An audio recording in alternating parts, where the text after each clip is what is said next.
the Veterans Today radio news reports. I'm your host, Webb. We're going to get right to my guest, Gordon Duff. My first guest, Jim Dean, to be on in the second hour, along with Dr. Preston James. And Gordon Duff, I see you're the biggest anti-Semitic on the planet, according to the Israeli Mossad stooges at the Anti-Defamation League. Is there any truth to that? Oh, really? Yeah, probably a lot. I really. I'm jealous. I didn't make the list. I'm jealous. I didn't make the list. They haven't put me on that list since the early 2000 time frame. Well, the interesting point is, and we can talk about this story. It's an important story. But why the ADL decided to go after Press TV? And first, I want to make reference here for listeners and readers here, and I'm on the chat room, but I'm not going to be able to keep up because I can't walk and chew gum at the same time, like lots of folks. But this week the ADL came out with a lengthy, and that's how it's spelled, by the way. I had known that Lengthy, not lengthy, by the way, just in case that ever comes up. It may stand between you and getting a minimum wage job. So I want to make sure I pass on as much quality education as possible. The ADL decided to go after Press TV. The problem is that Press TV was taken over some months ago by Israeli agents. Both RT, Russia Today, and Press TV have been severely infiltrated. Now, the Press TV infiltration started when Dr. Ali Salami, who's was head of Press TV and the Tehran Times, and works at Veterans Today, left and was replaced by the newsroom director, Hamid Ahmadi, who is not a bright guy, not an honest guy, not very attractive, and who probably has some financial problems or whatever, but he was tasked clearly with doing a number of things to Press TV. Now, what we noticed here, and in the article that we have up on Veterans Today outlining the ADL's program with their partner, Press TV in Iran, is that they had to destroy Press TV. Now, the primary writer at Press TV, and this is based on a program set up by the editors at VT some 4 years ago or so. I was number one there, along with Kevin Barrett. And Kevin had run close with me. I think I had Kevin. But we accounted for, between us as a group, almost 90% of their readership at Press TV went to Viewpoints, and to a group that was primarily Jim Dean also, Kevin Barrett, me, and some others. By the time we got into the winter here and Hamid Ahmadi had taken over, the articles we would submit were being censored heavily, and censored of any criticisms of Israel. Then they began to simply disappear. Press TV would claim they never got them. Eventually they quit communicating at all, and including with, Kevin is in Tehran sucking up to people there all the time. Now, they quit running anything, and in the process, and we tracked we had a little competition going to see how many readers we could get, like between Kevin and I, and it wasn't unusual that we would get 10, 20, even 100,000, 500, 600,000 Facebooks, millions of readers on an article. Today, Viewpoints, they don't even count readers. They'll get 40 readers in a day, sometimes on an article. 1 or 2 Facebooks. But what they've also done is not only airing articles just by Ahmadi, and rare occasions, I've quit dealing with them at all because I can't work for that kind of publication. But they've gone heavily to Paul Craig Roberts writes about half of what's there. And now Paul, I don't hate Paul Craig Roberts. I don't think he's very smart, but he is a close associate of Alex Jones, or what do you call Alex Jones now, Stu? Alexa Jonestein. Yeah, Alexa Jonestein.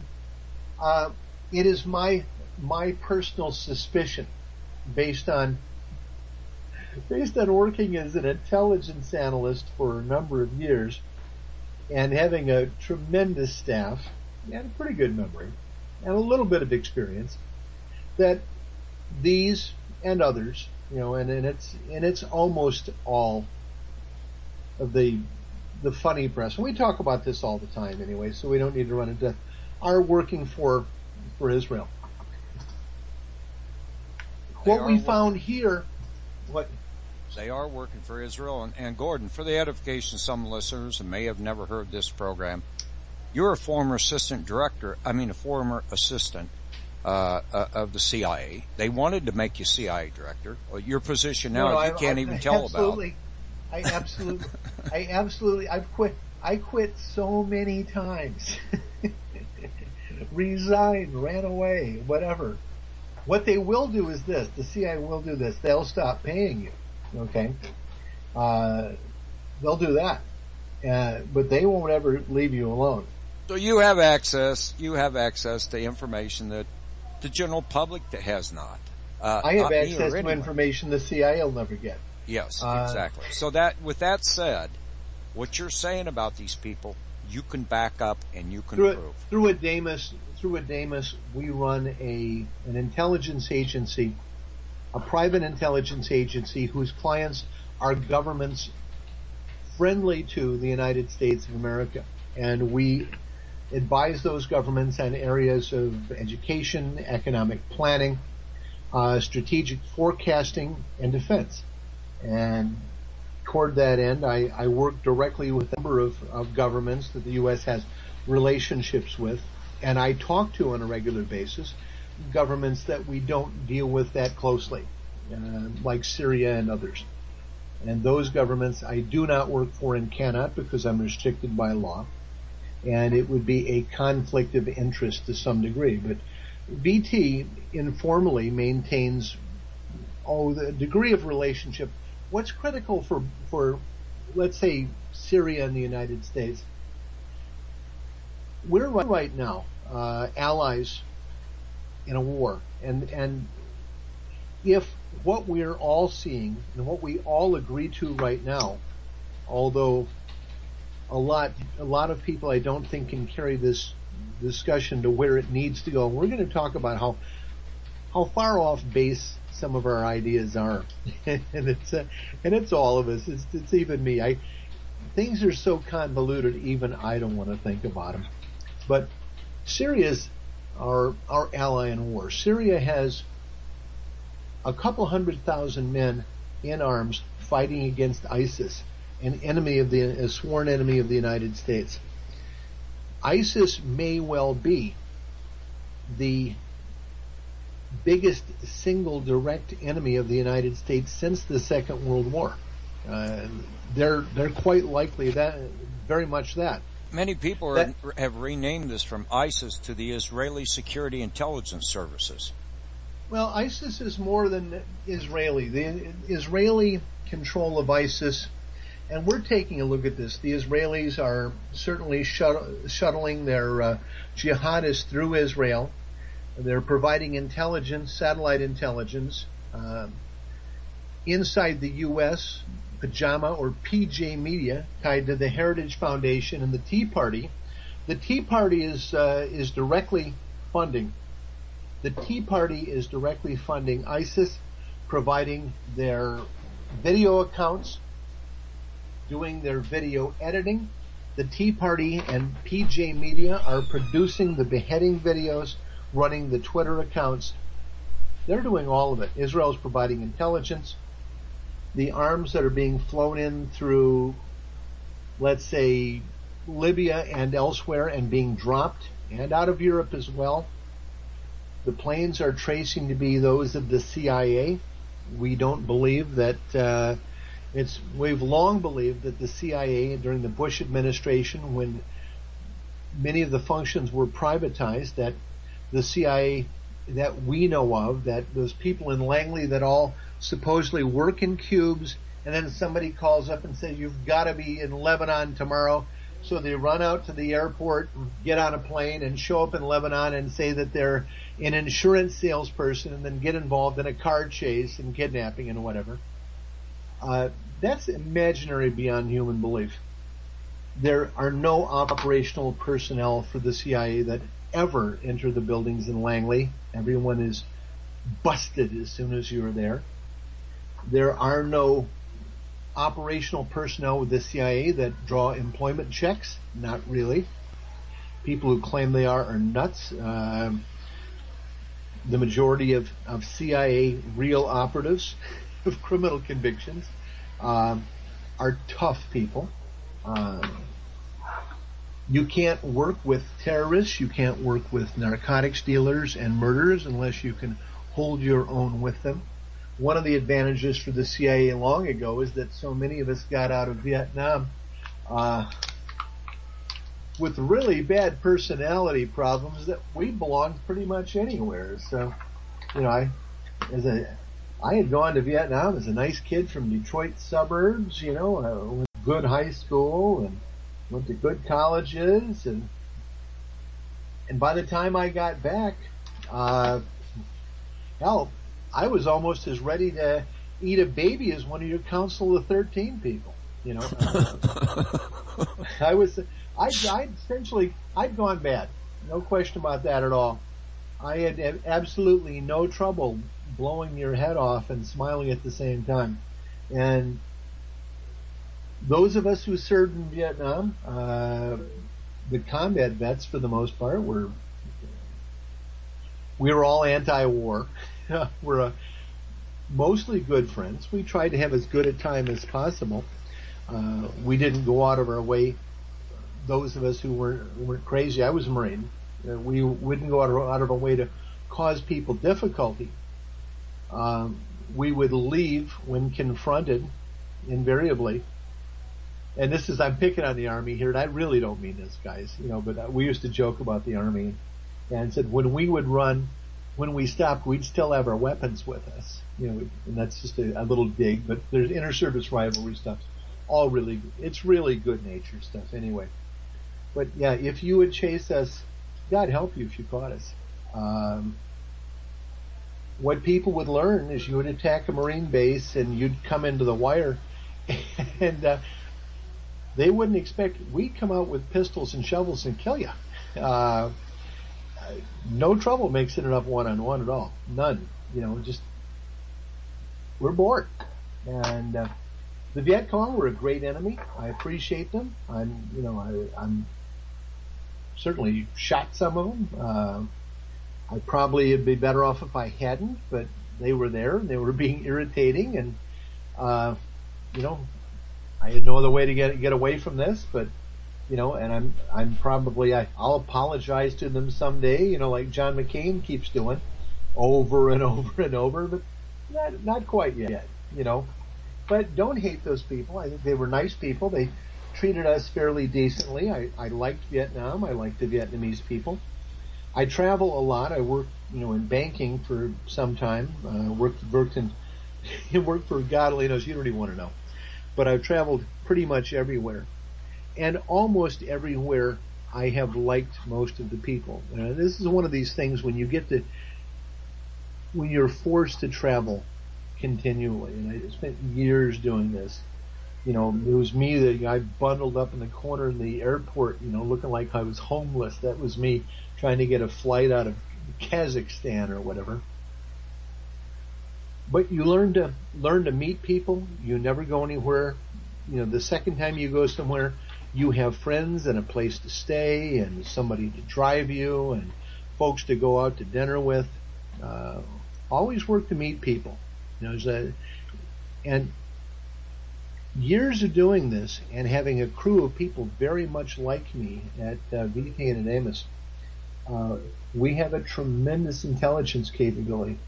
Toward this end, let's get some things clear about the ADL. Israel, until a while ago, when Netanyahu came to speak, Israel has been kicked to the curb. I don't want anybody out there picking on Jews. It's not about Jews. Jews aren't doing it to you. It's not about that at all. The ADL wants you to run out and spray paint synagogues. They'll do it themselves. They've been caught more than once. They want you to call people kikes. They want you to insult people. They want you to think they're the bad guy. And they're not very good people. There's that, although generalizing about anyone. I'm a liberal multicultural guy, and heaven forbid I'm married to a white woman. God only knows, but that's, you don't even know how that's going to go. How can you be Jewish when your mother was Jewish? Your father was German. They called me an anti-Semite. I would tell you the things we went through in the house from that. My mother. I was all communist. When mother died, my mother was a Baptist actually when she died, and that never worked out for her. I don't think anyone saved her there. My mother never made any attempt to follow the Jewish religion whatsoever. I've got a practicing Jewish stepsister who's fully 100% a utterly non-practicing Jewish stepbrother. I've got another one that's sort of Baptist kind of way. It's a weird family, and I'm unrelenting about this. How I grew up as a kid. I have tremendous problems with religion. It just seems utterly insane to me. And whenever I have people come to me saying, how you can be defined by belief, and belief makes you better somehow. And I've worked around a lot of horrible people during my life, despicable people, and almost invariably they were religious. And they said that their religion is the only thing that kept them from raping small children or continually stealing or giving into unimaginable impulses that made them really almost less moral than an insect. It's not how I was raised. I'm under the impression that human beings, when confronted with, it's like theoretically baby dinosaurs. If you had a baby velociraptor, it would look cute. Kittens look cute. By nature, we're supposed to protect and take care of children. We're supposed to befriend and be loyal to one another. This is what we are as a species. This is our survival. This is built into us genetically. Religion has absolutely nothing to do with this. When all the things that are supposed to make human beings what they are genetically, when all those things are ascribed to a religion, I think I'm dealing with absolutely crazy people, or people who are genetically flawed to the extent that they can't express any higher social functions without saying that some invisible person told them to do it. It's like that North Korea thing. I spoke of control religions. We've got some serious questions. I put up a North Korea video last week, and how they see us. It's a video from 2012, and you'll find this on VT. It's not too hard to get. When I watched the video, and it was sent by guys here in the chat room, and when I watched it, and it was anti-American propaganda explaining to people how we're all such a bunch of assholes, they convinced me that we're all a bunch of assholes. I bought in on it entirely. So, oh my God, I've traveled. The Germans are always picking on Americans, and then I look at to Germans, weird, degenerate screw-ups, and yet I'll watch Germans screaming at each other over a parking space, or this reminds me, as probably 2001, 2002, I was in the city of Koblenz. Carol and I were there eating in a Mexican restaurant and staying in a hotel there owned by one of my friends. And Koblenz is a nice little city at the confluence of the Rhine and Mosel rivers.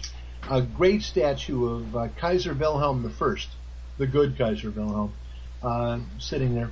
It's a rebuilt statue. The first one that was built, guys were the Sherman tank and blew it up. It's 4 a.m. There is absolutely almost no one out except people leaving the bars. They're open that late. I'm walking about, the 10, 12 blocks back to the hotel, and I'm at a traffic light, and there's about 8 people there together. There's no cars anywhere moving in the entire city, and I walk across the road. The 6 Germans with us were waiting for the light to change. There isn't a single car moving. When they saw us moving, they came running after us, giggling like they'd done something wrong. This is, Germans are some strange people. Pretty odd.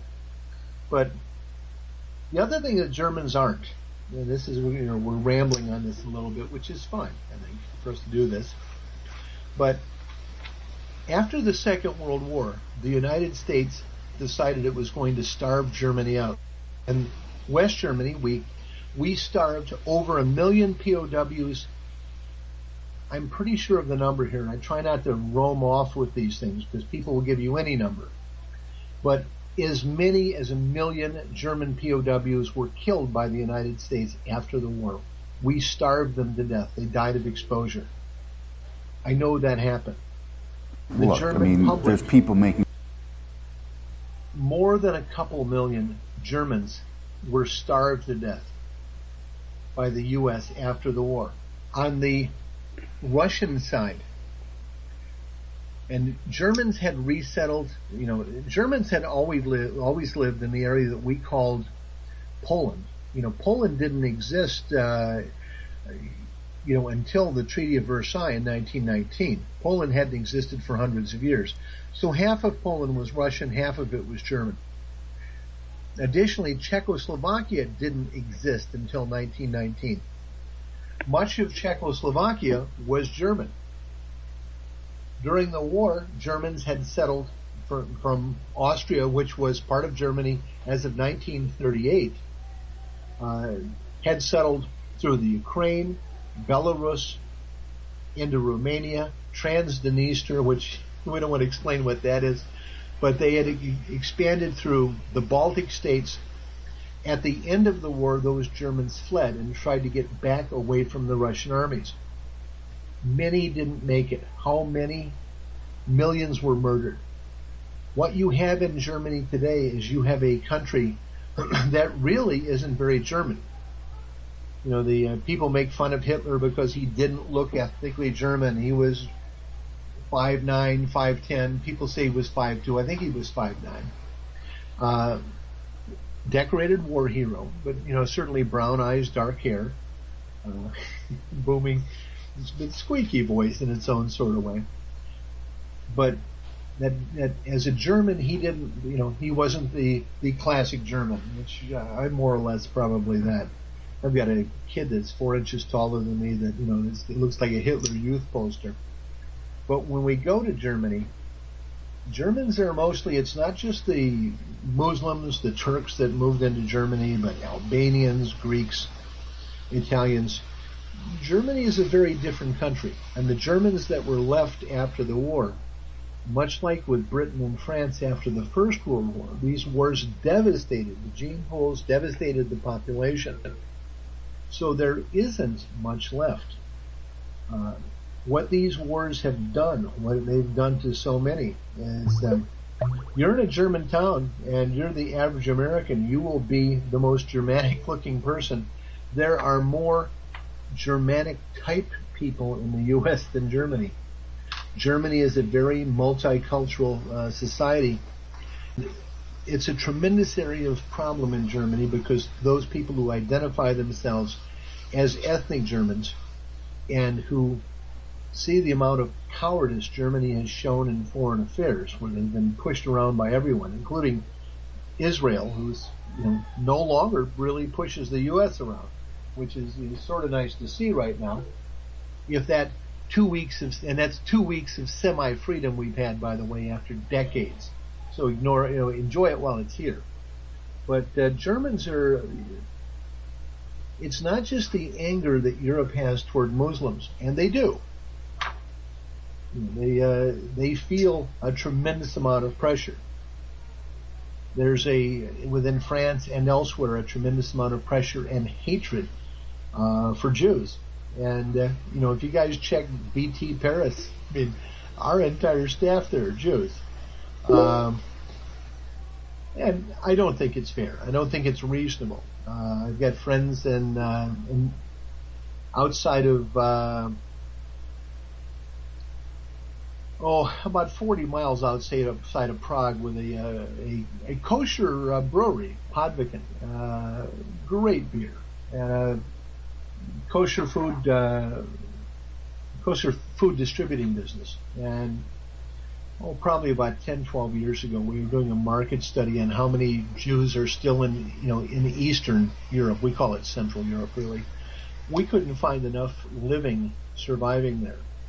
And, as to whether it's the Holocaust or everyone leaving for Israel or the United States or whatever, and there are, I support an active and vocal discussion of the Holocaust, so that the absolute honest truth get out in its entirety. And I believe that anyone who suppresses that freedom of speech is violating the UN Charter. That's just my opinion on this.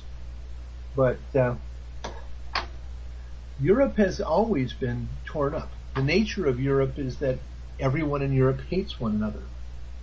They all hate each other's language. They got centuries within nation after nation, centuries of hatred. And when we are dealing with Europe as an ally, the EU as we call it, which is the ungodly monstrosity, and we look on them as something that we're going to look to for some sort of solace. First of all, the entire EU, the military forces of the EU, and we point this out all the time, the deer hunters of Michigan, Ohio, and Illinois are far more powerful, just the deer hunters alone, 3 states, than all of the military of Europe, and could erase them in seconds. Better weapons, by the way, much better trained. And old folks, by the standards of the German army today, I would be considered overly fit, and I have trouble getting in the refrigerator sometimes. Back to the issues about Press TV. We have developed a strong hypothesis based on tremendous evidence that not only is Press TV working with the ADL, but Press TV has been planting stories to undermine Iran's nuclear deal with the U.S. What I went after Press TV for early on is, while these negotiations were going on, they were continually attacking Obama. Not just that, but they were attacking anyone that was an enemy of Netanyahu as though he were sending them a hit list. They haven't put me back on, Gordon, since I mentioned that the Khazarian mafia was in charge of the planet, and that everybody should see the video. You're not going to be seen on Press TV. I can not anymore. Not after that. I just told them the truth. Oh yeah, they're not up to handling it, and see, a lot of the people who are on Press TV were living off these stipends. I don't know if you know this, but Press TV pays stipends to, $150 of car money or whatever to people that'll go to Tehran. But they were giving out a lot of cash. And to some people, and then quite honestly the case, that money really helped them. The $1,000 a month or whatever, and some guys were getting $60,000 a year out of them or so, that were doing a lot of work for them. That much money. So some people were in, and some of the people getting that money earned it and are good people. Josh Blakeney was working for them, and he's a good guy, and somebody I really respect. And there are a lot of people at Press TV I like. The real problem came up about 6 weeks ago. General Allen, who runs our training program for the people that we're supposedly going to be training in Turkey to fight ISIS, he said that, well, if we train these guys and they're fighting ISIS and they're getting their tails kicked, we're going to defend them with air power. Press TV took that statement, which was on video, and said that if al-Nusra, which is the Al-Qaeda ISIS partner, who's fighting against Syria, if they move toward Damascus, that the U.S. is going to start bombing Damascus and providing air cover for them. Now, this story was totally false. They put quotes in from General Allen that were wrong, just pretty much like the ones the ADL does of what I say.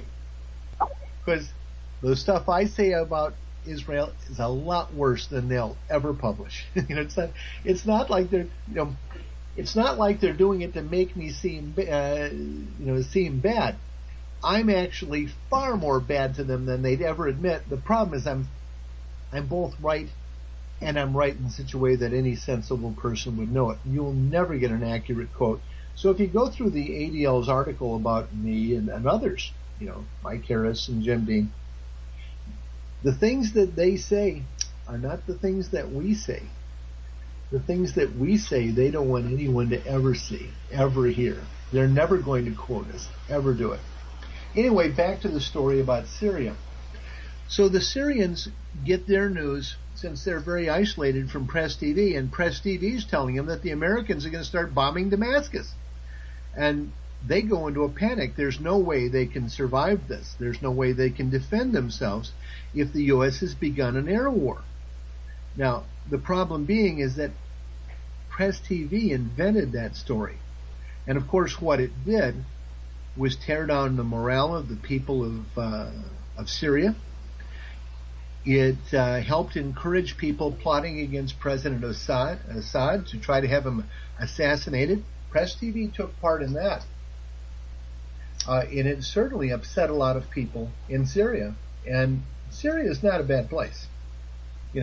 As far as places to go, I don't recommend you go there on vacation, but if things settle down, you'd enjoy Syria. Damascus is a normal town where, yes, women wear mini skirts, and you can order scotch in a bar, and you can drive a car, and the food's not great. It's okay. It's not too expensive there. It's pretty clean. People behave normally, and more people speak French than English, but you can drive around and travel around in Damascus pretty much all day. You can't go to some areas because the rocketing and mortars will get you, and you know how bad that can be. But Damascus is fine. Damascus is probably, it's safer than Toledo, and it's a lot nicer. Damascus is a nice town, but lots of people out doing stuff. It's a party town, and it's fine. And there's no people dressed up in human bags and, these scarves and things like that. The other problem is everybody in Syria smokes. Oh my God, I can't stand it. Smokes and drinks like fish. The last time I've had actually alcohol is in Syria, and you're a guest, and people will put a glass of 7-Up or Sprite in front of you, and then just start pouring it full of gin, and I just don't drink, Malaria and a liver that doesn't work that well anymore, has put that world to not just an end. I never liked doing it in the first place. But you do a lot of drinking and maybe smoke a lot of cigarettes there. I could also tell you that if you have a need for hashish or cocaine or marijuana or whatever, it's pretty easy to get there too. It's to an extent that some people would never come home. Lebanon is a sea of drugs, an absolute sea, and it bleeds in everywhere. Isn't America a sea of drugs too, Gordon? America's got the same friggin' problems. Oh, no. I've had kids here. I've one of these things where you go into a kid's pocket and you find $500 and an ounce of cocaine in their pocket, and they're in the 9th grade. I've been to that one before. I lived in East Grand Rapids, which is a wealthy, all GOP community of, where parents have homes either overseas or are in, ski season, they're in Vail, they leave the kids home, and the went through putting one kid through high school where he and his friends and their drug use probably took 10 years off my life. I'm kind of a big anti-drug type. Legalization of marijuana is fine. I don't want to see people in prison for selling and using drugs anymore. We've worn that one absolutely out. Let them go. Unless we lock up Congress, how can we have anybody in jail when Congress isn't in jail, when the Supreme Court isn't in jail? It's all insane. We need to get over this. We need to get over this fanaticism about drugs. But I would have everyone stop smoking. If I could make cigarettes illegal, I would. But smoking is down that much. But I have trouble. I've got one of my kids smokes, and it's been a war over this. Very much so. We have so many other problems. I would also make college free. One of the things we're doing at VT, and you'll be seeing this over the next couple of weeks, we have a partnership with Brighton College. A number of the people at VT teach at Brighton College. It's an online school, law enforcement, defense-related, medical, nursing. They have a gunsmithing school, by the way, but business programs, paralegal programs, the Paralegal Institute. Brighton College, we have people, we're pretty serious about what we do. Brighton College is an excellent institution. We've agreed to certainly promote the school because a lot of our people teach there. You'll recognize that. Do a really good job. And we have over the years learned to trust them. Teach there. We believe it's one of the best online, which is not a perfect thing, but one of the best online institutions. We have negotiated deals for VT personnel, VT readers on tuition, and it's my belief, and I've got, veterans are certainly a big part of our listenership and readership here. If you're home and you're not doing anything, or you've just got a liberal arts degree, heaven forbid, and you need a job, I am encouraging all of you to go back to school, to keep your hand in, to invest in yourselves. I wish that my generation had left an America where we still had unions and high-paying jobs building good cars, and I think we for the most part do build good cars here, although I wish I'm in the town where Jeep is, and there's a couple of Jeep models that need a little bit of work. The Compass I don't care for. Grand Cherokee, the kid's got one of those things. It's pretty impressive. Hemi, and I drive a BMW. It's not the same thing, but we're getting there with cars. I think we're building, way, way better trucks than Toyota does. One of my problems with ISIS is them in the Toyota truck. Why can't they drive Ford F-150s, Chevy Sierras? They're endlessly better trucks. They handle better. They hold more. They work a lot better. The Toyota Tacoma is an absolutely piss-poor pickup truck. What's wrong with these people? The Saudis and Israelis buy them these trucks, bring them in. If anything, I'd look on these people better if they were driving American trucks. Dodge Rams. We make great trucks here, endlessly better. I damn well want to see ISIS, if you're out there, get some damned American trucks, and I don't want to see any more Eastern Bloc weapons on here. Tow missiles. I want tow launchers on everything, and I know you're using better weapons, but if we have to supply you with M250 calibers, please use these things. Rice burners, they're no damn good at all. I've got Mike Chester and Mike and I do the custom shop, the AR shop at VT. Mike's driving I've got a twin turbo X5, which is a V8, German rocket wagon, and Mike's got just a Chevy truck of some kind, big cab V8, and all the extras. He was a GM employee. I really like his Chevy truck. I've gotten used to it. It waddles through corners, doesn't have the great brakes. It doesn't have a 600 horsepower engine. So it can't do that 3.9 and 0 to 60, but I like it. I believe in this. Back anyway to our talk about the ADL. Now, what we've also got is the ADL thinking they can judge people.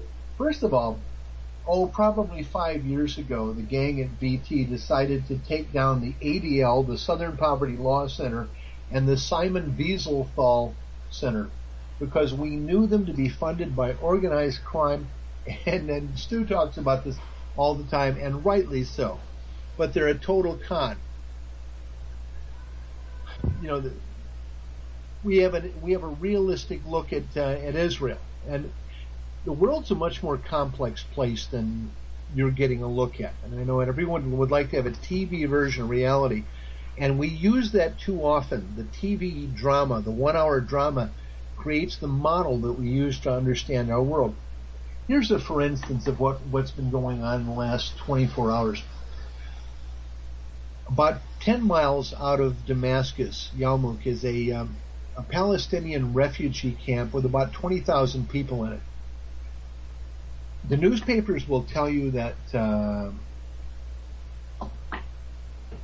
essentially ISIS and al-Nusra are attacking the camp, and that Hamas and the Syrian army are fighting back.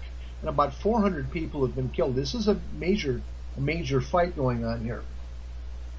Except that since I was in Syria in December, I'm in contact with people there on a daily basis.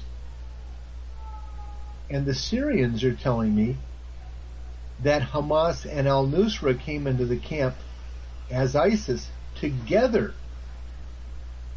and that Palestinian loyalists and Syrians are fighting against Hamas.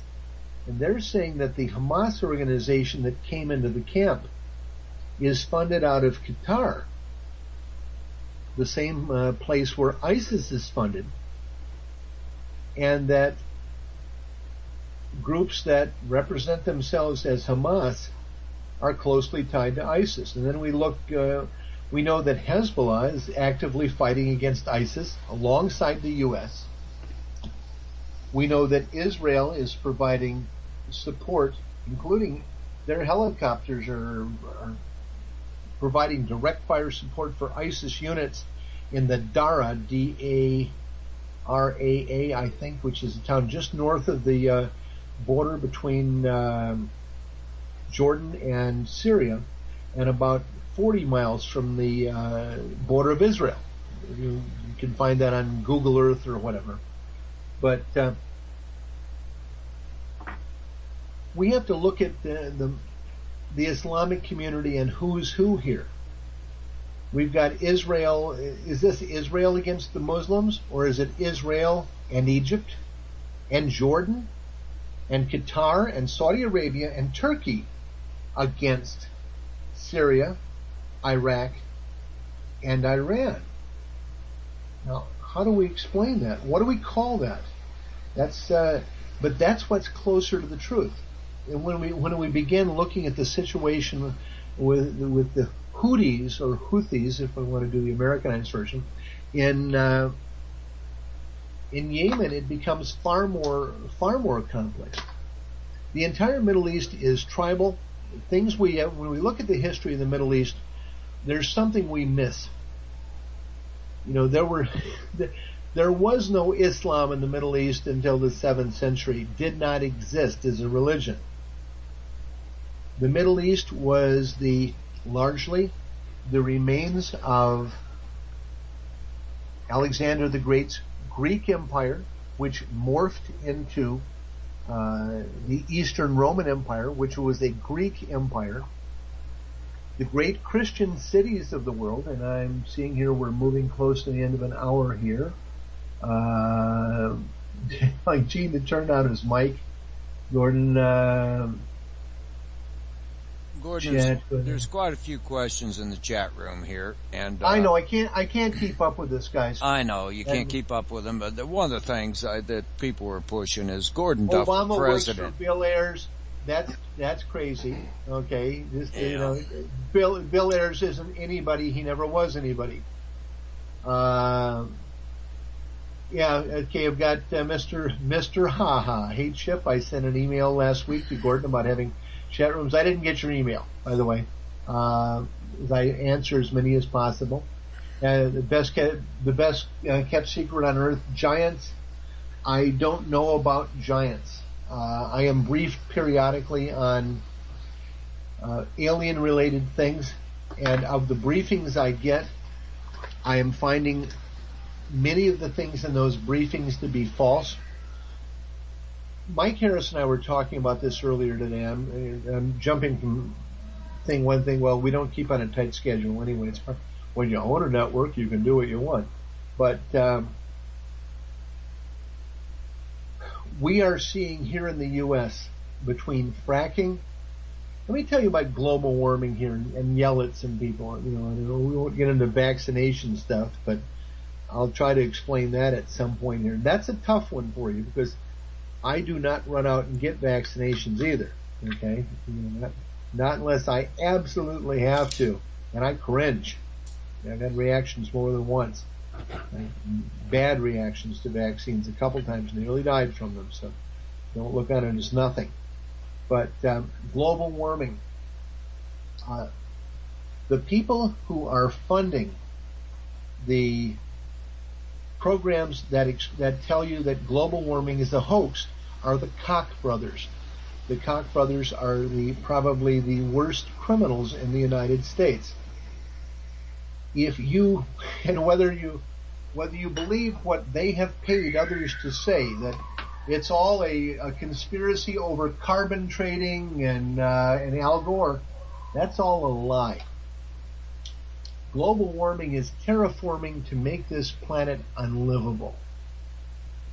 And my belief, and God only knows, nobody will vote for me for president if I say this, but I believe the Koch brothers and their friends, Ms. Palin and others, have cut deals where when this planet is burned to a cinder, they think they're being taken care of. The state of California is becoming, at this point, unlivable. The drought there, California is going to be destroyed. Now, the way things are going, and that's through manipulation of weather, drought, and global warming, California is dying right now. Through the center states of the U.S., the Ogallala Aquifer, and that's what keeps all those red states many of you guys live in, it's down tremendously. When that water's gone, no more cattle, no more corn, no more wheat, nothing. Those towns out there, you guys in Omaha, you're going to be living somewhere else because these states are going to be unlivable. The U.S. is divided in half by the Mississippi River. The United States west of the Mississippi is suffering from I'll say very much a plot to turn the entire Midwest between the Rocky Mountains and the Mississippi River into a desert. It's being done now through fracking, which is a horrific and overly expensive way to get a very small amount of natural gas that we don't need anyway. We don't need any of this stuff. None of it. Fracking is poisoning our water and will make city after city unlivable. West of the Mississippi, we're having our weather manipulated. Our winters are getting middle of global warming. I love this. Getting longer because we have people who are manipulating the movement of polar vortexes. We've had that 2 years in a row now, less this year than last, and we know who and how they're doing this. The Great Lakes are being poisoned and polluted purposefully by people who are closely aligned with the neocons and Israel. In Africa, the Sahel is being, that's the area south of the Sahara, is being sucked dry. Across that region, we have the revolutionary groups, Boko Haram, Army of God, Al-Shabaab, and more that are going to turn Africa into a hellhole. Across the northern half of Africa, we now have Libya as a permanent base for terrorists.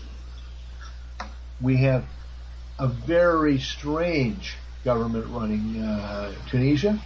We have a very strange and equally unreliable government running Egypt. You have seen what the rest of the Middle East looks like. We have recruiting of ISIS in Pakistan. We have recruiting going on in Afghanistan. And if you think India is a decent place to live, you don't know what hell looks like. If you think China is a decent place to live, picture your 9-year-old kid sitting in a chair 16 hours a day breathing carcinogenic benzene while people come by and hit them with a cattle prod. That's what China is like. This is not the planet we were going to build. This is not like Harris' interview of Fulford. I didn't listen to it. I talk to Fulford pretty much every day, and we've known each other for some time. Fulford's a good friend, and he works his own side of the street. He gets very frustrated. I'm not allowed to talk about Fulford's background, but he's a very qualified guy, and I like Fulford, and he has long been a team member at VT. We're past the top of the hour here. I'm due a couple of minutes. Well, we got Jim Dean, and Jim Dean is aware. I just spoke with him. He's aware that we're going to bring him on, but he's aware that you're going to go over it a little bit. You have a ton of questions. One of the biggest questions everybody was throwing a little while ago was, when is Gordon going to announce his presidency so we can get the signatures? It's all tied to money, frankly.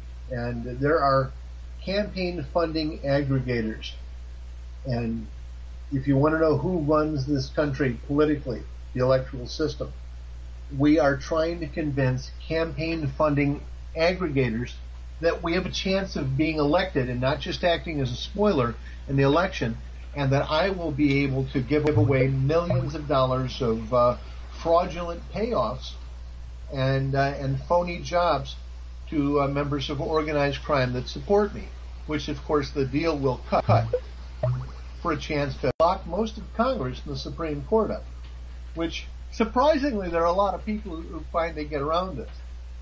The support we're getting solidly is within the military, the special operations community.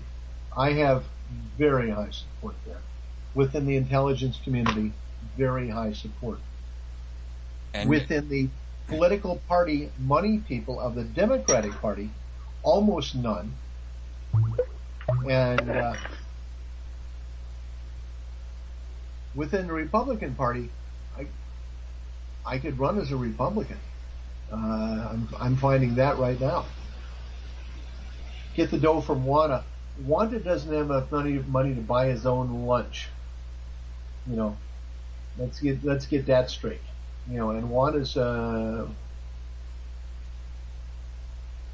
like it. Gordon talks about guns. Yeah. Speaking of guns, I was going to do a gun video today. One of the things I've just gone through here, and we're doing gun radio now, by the way, heaven forbid.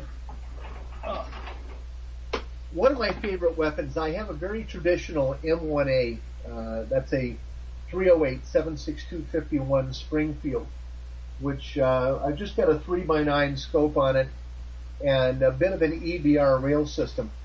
I had just built, and this is DPMS SASS 18-inch heavy fluted barrel, and God, this thing's a pain in the ass to operate it. I've got a there. Oh my heavens! It's got a garage door spring as a operating it. Click. There we go. I've got a 24 millimeter scope on this, and a small, very thin 15-inch rail from Mega Arms. And I actually now have built a 308 AR that is a nicer and better handling weapon than my M1A. And we're going to do a video on that. And that's taken a long while because I'm a great worshiper of the M14. I used one in Vietnam. I had a sniper M14. And this would be a great story for you gun guys. In 243, Marine Sniper M14 match 243. Okay? And that'll be something for you guys to look up. That's a nice 500 meter with windage, isn't it? And with the scope, isn't that about 550 or 6? And this is, if you're shooting at night, you don't have wind at night typically. So it's a pretty easy issue. 400-yard hit. It was very difficult to not hit you could hit a beer can at 400 yards without any skill at all. Frankly, all this talk about snipers and how hard this is with the optics available and the weapons available, it's just all bull. It's not a hard job. We've talked about this. I have moral issues about, I don't hunt, by the way, simply because that's unfair. And I don't see that well to be that good a shot. I was very, very good at one time. I'm sure as hell not that good now. But, I would have thought it as unfair using anything but a pistol at 100 yards and anything more than 6 inches of barrel. If I couldn't hit something open sights with a pistol at 100 yards, 44 special, I have a 44 special Model 28, which I built. If you know what that is, it's a Smith & Wesson in frame that comes in 357, and you need a little more than a drill to make one. But I have quite a beautiful little thing. Yeah, I can run TV now. Let's see, Model 28. Yeah, let's see. Those are 250 grain. 44 specials, and I've had this thing for 45. We have an ad up here on Veterans Today Radio. All anybody has to do is take a look. I believe it's Veterans Day Radio. I know I have it on my site. I think we put one up. No, I guess we didn't yet. And I do have one. People can look for that nice looking rifle that's up there on my site, and they can click right there and come and check out all your stuff. Well, we've got a big inventory of we keep standard pistols around. I've got a load of SIGs and Walders in that are carry or range guns. We have mostly ARs. We keep really a much bigger inventory than I show, so we probably have whatever is around. I've been putting a lot of cash into inventory that should be elsewhere. I've been buying parts, but we've been building a lot of 308s from pistol length at 11 plus inches to 24 inch, and I will tell you a 24 inch 308 is quite something to carry around because it's a very heavy weapon. I won't say unwieldy, but it's a range weapon. I've got 16 inchers that are very light, very powerful. These are nice weapons. I like the feel of these things. We're producing affordable, very lightweight 308s with nickel boron bolt carriers, high quality barrels, very good receiver, stock. We're producing things that would cost over $2,000 at way under that. And so, and we're lubing and testing these, and when you get one, it will have been fired, it will be lubed and used. And some of these, I will tell you, the 308s require custom tuning. We are doing that. We're working on the triggers where we have to. We have found a lot of the commercially done stuff that people are being sent garbage when you buy stuff from us. And you have a difficulty, by the way, you'll notice we fix everything. We do service, and it's just a hobby with us. I'm enjoying this, and I'm enjoying the customers we've got.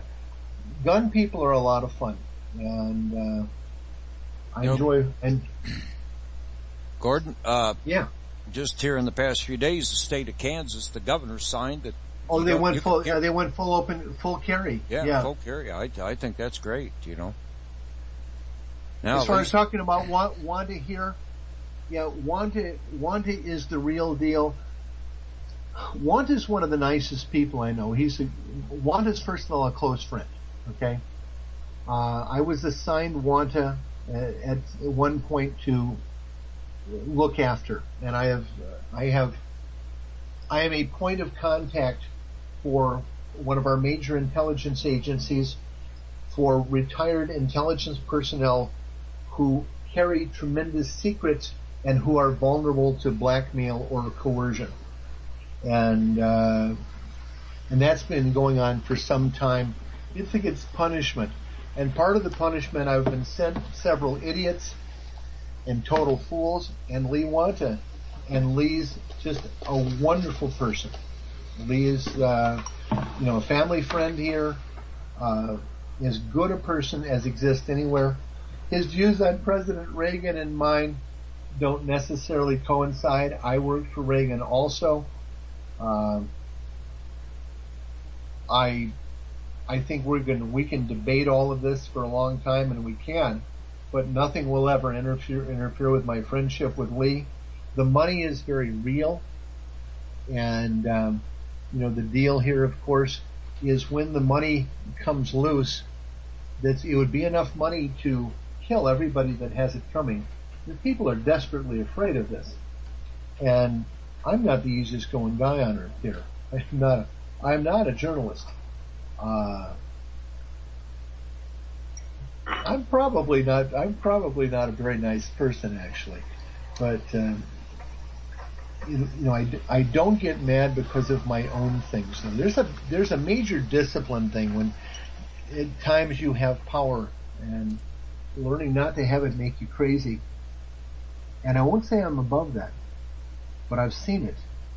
And it's, when you deal with these people in Washington, they are absolutely insane. Jesus. And I don't hate most of them. They're not just insane, they're stupid. The problem being is we just are not survivable. And the idea that, with even as little as $500 billion, I could take down the U.S. government and restore the Constitution. And the problem is we've been taken down before. We are taken down. When Lee says that, we haven't had a real president since Al Gore he's not entirely wrong. That's the whole point. Gore was elected. And, frankly, I supported John Kerry for president. And while I don't like John Kerry, well, first of all, I was never a huge fan of John Kerry myself. But under the circumstances, I would have supported him in this, using this government for president. The problem being is that we are probably not survivable in this form of government. Things that have changed here, and Jim Dean can carry this stuff, some of it way better than I can. But this continual focus on Israel, we've gotten to a point right now where, for the first time in decades, Israel is a little country in the U.S. that just runs around in circles and makes a pest of itself. They're going to have their nuclear weapons taken away. They're going to have their funding cut off. They're going to have to get honest work. And not every Jew in Israel is bad. Not all of the Palestinians are any good. That people are going to have to learn to get along and respect one another without the U.S. military, without our weapons, without the crazed bullying of the bankster and gangster elite. But nobody here is above what's going on. No one is all right here. And to an extent, if you sat through any of the briefings about the Middle East and all of the factors involved, here's the problem I had. I talked about this in Mike Harris today. I'm sitting here in Ohio right now, and you walk into a store in a mall, and you look at people. Does this person support torture? Does this person care that in Britain and in Washington, all these people that we have as elected officials are child molesters? Does he care? He doesn't want to be bothered. People lack the moral courage to deal with things. And then in Israel, you could walk up to people and say, well, they're bombing Palestinian children. Did this person take a stand? You have to do that everywhere, including your own home. You have to do that everywhere. NDAA, absolutely. When they overturned habeas corpus here, the 8 years of the Bush administration, when he took office, you didn't go into the streets with your guns because you needed to do it. We knew it was coming. We all knew it was coming when they stole that election. We all wondered why Al Gore walked away. And we know much more about this now. Anyway, we can carry more of this forward. The rest of what I was saying, Jim Dean, as far as Press TV and the ADL, Jim Dean is less likely to go as far after Press TV as I have. But Press TV is a danger and an enemy of the people of Iran, the people of the United States, the people of Syria, the people of Iraq. And it is under the influence of Israeli intelligence. And who are they? And that's another question, another major question. Why are people destroying this planet the way they are? You see it and read it all the time. In the interim, for those of you out here, don't hyper focus on this stuff. You get a beer, watch some TV, and try to be good to each other. I'm going to let Jim Dean take over. Gordon, thank you very much. It's always a pleasure to have you on.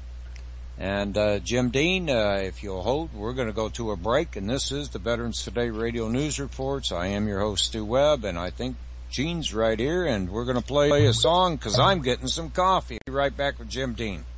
And, my special guest is Jim Dean. Dr. Preston James will be joining us here just in a few minutes.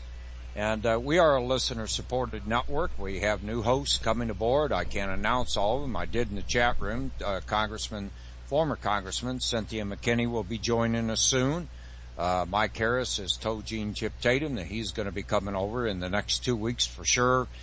We have other hosts that I'm not going to announce yet until they get there. If you haven't heard Don Fox on yet, he did a fabulous job of ripping these fake 911 truthers totally apart on Sunday. If you haven't heard that in archives, I suggest you go in and listen to the show.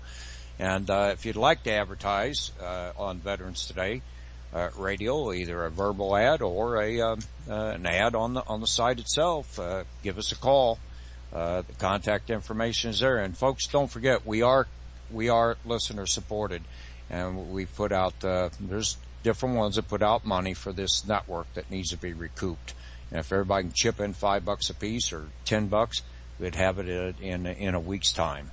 And with that said, Jim Dean, how are you this evening, sir? I'm good, sir. And we're off to another busy week. The world is fighting and on fire, lots of different places. So I'm going to start out with Yemen. Because that basically is potentially could be the last place anybody ever thought that the Mideast could be set afire. And there's no real reason for it, except that some powers that be want to start something now.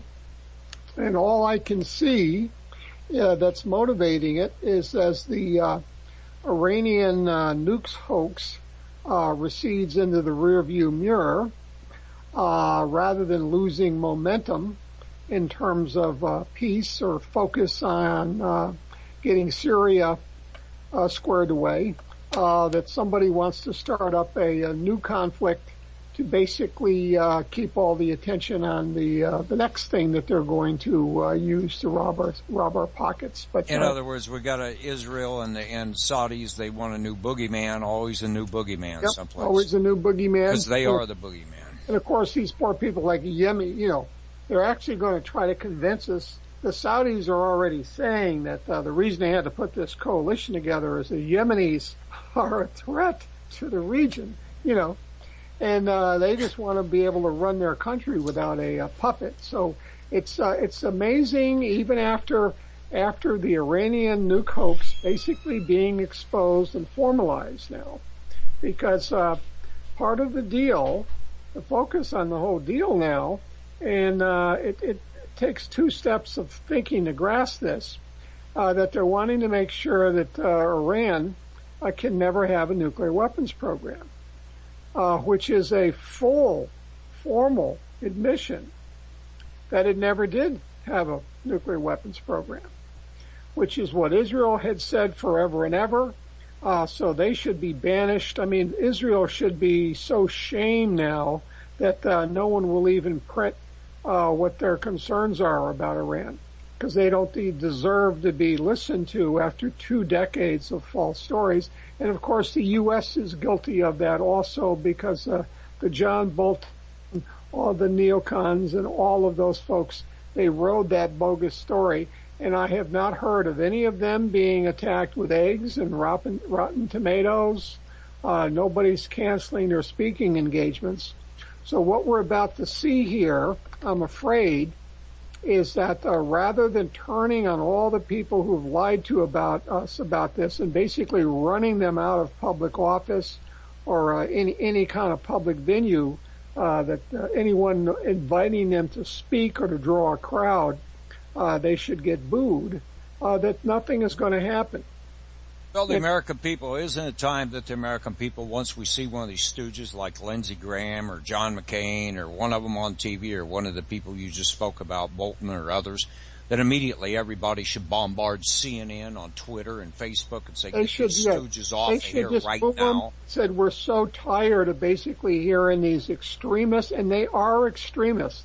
And some people may think this is hyping, but I think they're our version of ISIL, as the Muslims are basically saying these ISIL and ISIS people, they are not representing Muslims or the religion.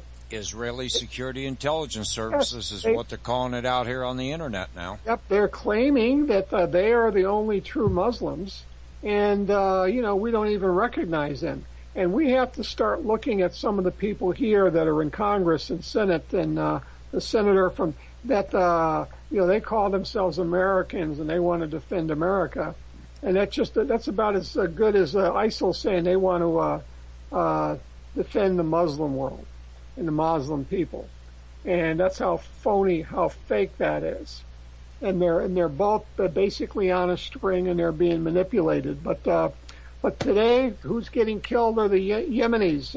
As I write, the Saudis have been bombing cities all across the country, including fighting goes on for control of Aden, which is the major port city. This is the last base of Hadi, the president that had left. And I guess they want to keep that some people there for a potential landing that they might want to make by sea, or if they want to have the basing to a base to be able to patrol the blockade the coastline. But I saw one of the airdrops of weapons and ammos, and they were very tiny. It's the type of thing that somebody would run through in a day. So I would suspect that you're going to see Aden, go into the hands of the rebels, and then of course the bombing will continue. Now the Red Cross they're starting to kill more civilians. We're not hearing too much about Houthi fighters being killed, but they've already had mistaken targets. They bombed a refugee. Biggest mass killings was somebody got excited seeing a whole bunch of people and thought, oh, that must be a bunch of Houthis, but it was a refugee camp that they bombed. killed 65 people and wounded about 80 more. So that's our first mass atrocity of civilians. International Red Cross is raising hell now that a lot of children are being killed. Some of the hospital facilities are being shelled. Some workers have been killed. The Red Cross cannot get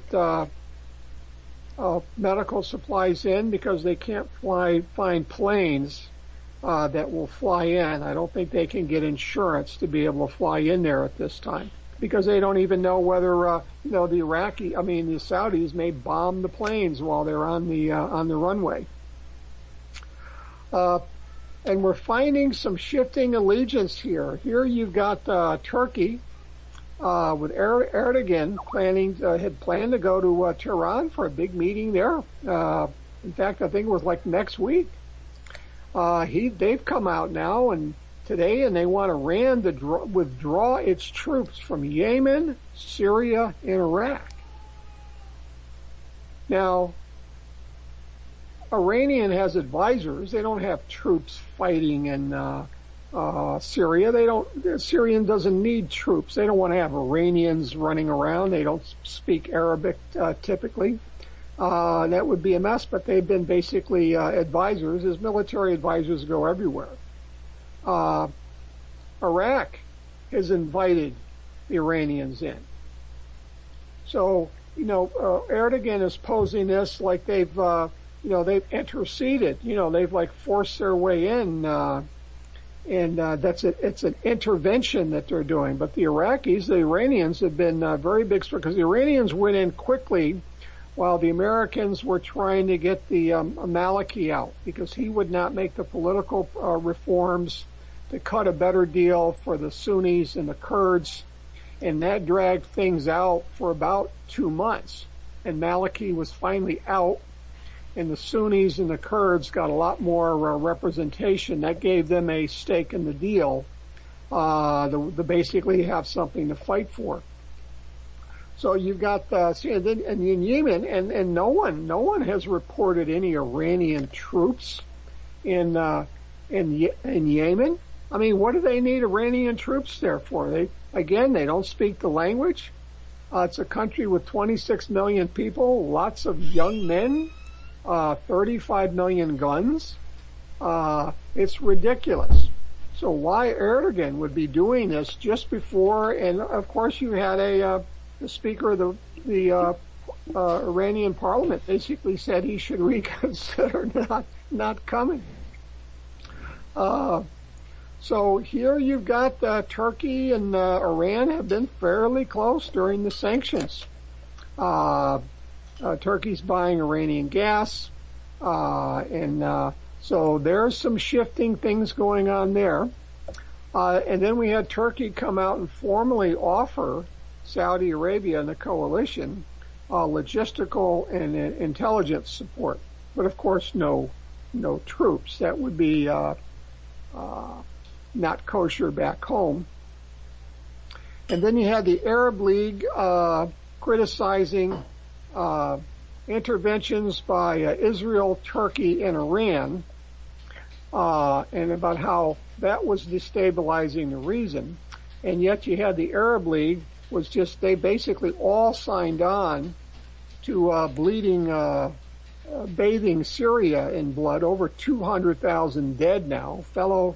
Basically as part of regime change, spearheaded by the U.S. So they've just become, the Arab League has just become a laughing stock, and they're soon to be a laughing stock with their own army. And then the last thing, we've got Saudis that probably has more armored vehicles after Russia and the United States, Saudi Arabia, because they just bought everything. They've got everybody's used armor. They have masses, and they've got guns, and they've bought more billions of dollars of weapons. They have actually asked Pakistan, poor Pakistan, to send military equipment to fight the Houthis. And of course, Pakistan, who has been supported financially, a lot of the politicians have, and of course, what the press hasn't published is Pakistan was very helpful with the Saudis in their nuclear weapons program. And isn't it true Pakistan has been pretty much under the control of Israel and the Khazarian crime syndicate and the Bush crime syndicate for years? No, I don't know. I would say no, not that I know, because I've never heard much about that at all. It's kind of you're always having people wanting to do business deals, and you have Israelis, middlemen running around all over the planet, wanting to sell things for folks and get them things that they can't get. But I would think that would be and the Pakistanis aren't that concerned about the Palestinian issues or anything there. But like a lot of places, Africa, if a buck's to be made in somebody and there's a deal that so people can be gotten into, sure. Influence peddling is a worldwide game. But so here we have poor Saudi Arabia, with all the billions of dollars, and they've bought tens and tens of billions. They're the largest purchaser of arms. Here you got these poor Houthis who don't have any armor. Here they're asking everybody for help, and all of this is for show to try to build up like these Yemeni Houthis are some kind of force that Pakistanis have to nip them in the bud so the Houthis don't get them. So that's just a shame. We have another three-ring, basically bogus boogeyman war going on here, folks. So obviously they don't think we have learned yet, and because there has not been enough. And folks, I will tell you, until we extract a real cost on this, that anybody politically who supports this type of stuff and tries to hype, we have to defend ourselves, we have to fight them over there, or we have to fight so we don't have to fight them here. Those people should be booed. Everybody should have some kind of a pocketbook that we can carry where you have a dozen eggs or a half a dozen eggs on it at all times when you run into these people on the street. So that's Yemen. Moving on to Ukraine, some major shifts there. I wrote an article that's doing fairly well this week called The Night of the Long Knives Comes to Kiev. And it appears that the U.S. ambassador told Poroshenko that with the state the economy's in, which seems to me is an irreversible decline, that they want to be able to show that they've made some efforts to reduce the crime, the looting that's going on.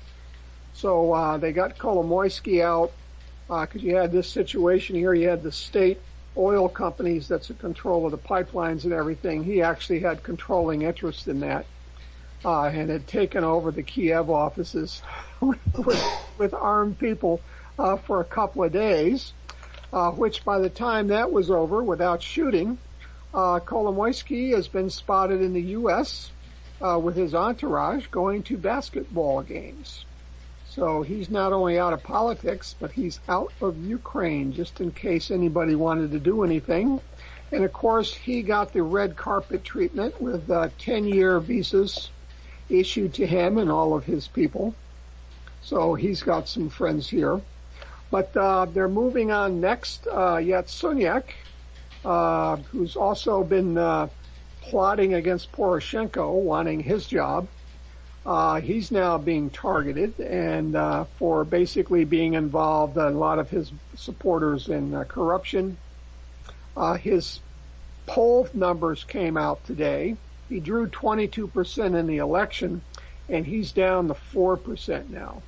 And that's a little bit too much of a drop to be able to sustain yourself politically in a furball fight that they're having there.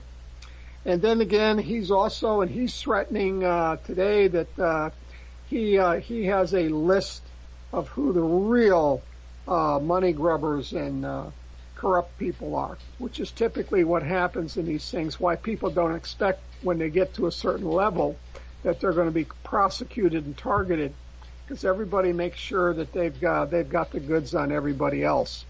But But so he looks like he's going down, and then also the Minister of the Interior, which is kind of like the Secret Service and the FBI. His offices got raided by the prosecutor, leaving with lots of boxes, and they say they found plenty of evidence of very, very high level. And it seems to be where the big deals are going is they're privatizing some of these state companies. And of course, everybody's trying to get a cut on those where they can literally leave Ukraine and live on the Riviera for the rest of their life. That's basically what anybody in a high government position has to be looking at. This country's going down the drain, and this is their last shot to make enough to get a few million dollars tagged onto a deal where they can get out and be able to live comfortably once the hammer comes down. And then the other news on Ukraine, we've got, we would heard that part of the Minsk agreement is they wanted the neo-Nazi right sector groups kind of demilitarized so they would not be sanctioned to run around as independent units and create havoc with ceasefire operations. But David Yarash, who actually is an MP, they've made a deal with him. The army is hurting for manpower and motivated and well-coordinated troops, that they're actually bringing them into the military, making them a formal unit, which is going to give them access to, weapons. And a big deal is being made that this is going to make them more dangerous. Yarash is going to still be their commander. It would have been better to break them up and split them up and spread them around in all the different army units. But for some reason, Yarash and Right Sector and their thugs were a key muscle in getting these Kiev coup people into power. And it seems that they want to keep them together as a crew. But now they're going to put them on the government payroll. But there's another side to it that nobody's really mentioning, is now that they're in the direct military command, they come under military justice. And if they get orders to report, or the inspector general comes down, or the MPs come down to pick somebody up for looting or raping or smuggling or something like that, you're not dealing in the civilian courts, you're dealing in military court, where justice happens a lot quicker. So, but obviously, the Ukrainian government did not seem to feel that they had any geopolitical or PR problems in EU or the U.S. Not only bringing neo-Nazis formally into the UN, but actually allowing them to operate in their own units. Hey, Jim, yeah. Would you please explain the credit situation? Now, there's a lot of confusing talk. Some people say that the Ukraine has a huge bill with the Russians for oil and natural gas that's not being paid, and that the old bill's about $5 billion. All right, and then also that there has been secret promises by the Western banks and the European banks, to the Poroshenko and the other puppets. Don't worry, we'll funnel the money to you. We're going to keep you propped up no matter what, as long as you do what we want. Is there any truth to that? Well, we're wondering how anybody can promise that, because there's just so many variables on the table, and you have some things. For instance, as part of this, Ukraine was wanting Russia to renegotiate its debt for some of the stuff that it's agreed to pay, because Russia had been lending to keep the former government going. They had given them some major. They were like out of cash. So Russia had pumped into about $100 million keeping the Ukrainian economy going, and including they had some. So they're trying to basically extend that, because some of the money that has to be approved, if Ukraine defaults on the Russian loans under the IMF loans, they cannot loan to anybody that's defaulted on a sovereign debt. And I guess the Ukrainians were thinking, well, we're your boys here, I mean, you're the guys who put us up to doing this. You're certainly going to bend the rules for us, right? And the answer came out, no, we can't bend the rules because those are not bendable rules. IMF money, anybody who's defaulted on a sovereign debt, because that eliminates you as a credit rating. And of course, the Russians said, no, we're not renegotiating. Is this a house of cards financially and economically for the Ukrainian regime? I mean, it's only a matter of time. They're just doing on air, and they're just hoping that somehow the white knight in the west, that if they can be useful, all they have to play is being a foil for the West against Russia. And they're just hoping that if a war can get started or something, they have a lot of initiative to get a war going. So all of a sudden you get an emergency situation, you get a war funding. Look how much money magically appeared. I can't even count, Stu. I can't even have any count how many billion is it? Is it $100 billion that's gone into Afghanistan and been pissed away? I heard that it was huge. It was a revenue. I mean, how many troops were over there? Supposedly they claimed around 6,000, and they only had half that. And it was 8 or 10 years of all that money that went in there. I mean, it's just absolutely. And Halliburton and Daddy were collecting it, I believe. Yeah, so I think these Ukraine folks are just thinking, if we can get something like that, look how much Afghanistan, and they've got all this money out of $66 billion that went into funded for reconstruction projects and whatever in Afghanistan, I think it was, or it was. He said they can only account for about 22 billion of it. And remember, John McCain's right in there signing the okay on all this stuff. Yep. And then what shocked me is they said up until 2010, the Pentagon was not required to keep any accounting on how they distributed the money. So, right away we're talking about $44 billion. Not only was there no accounting for, no accounting was required. Now, does that sound to you, Stu, like somebody set something up? It sounds like to me that, Dynacorp is in charge of the accounting, the last time I heard, of the U.S. government, period. All its agencies. And, what happened with the $3.2 trillion that the former HUD secretary that was sent in after I caused a HUD scandal, I'm trying to think of her name, Catherine Fitz, had discovered that missing money through her accounting efforts. And that's what got the Pentagon hit, of course, because they were in there doing an audit. Got hit with a missile on the day of 9/11 to get rid of everybody and all the records.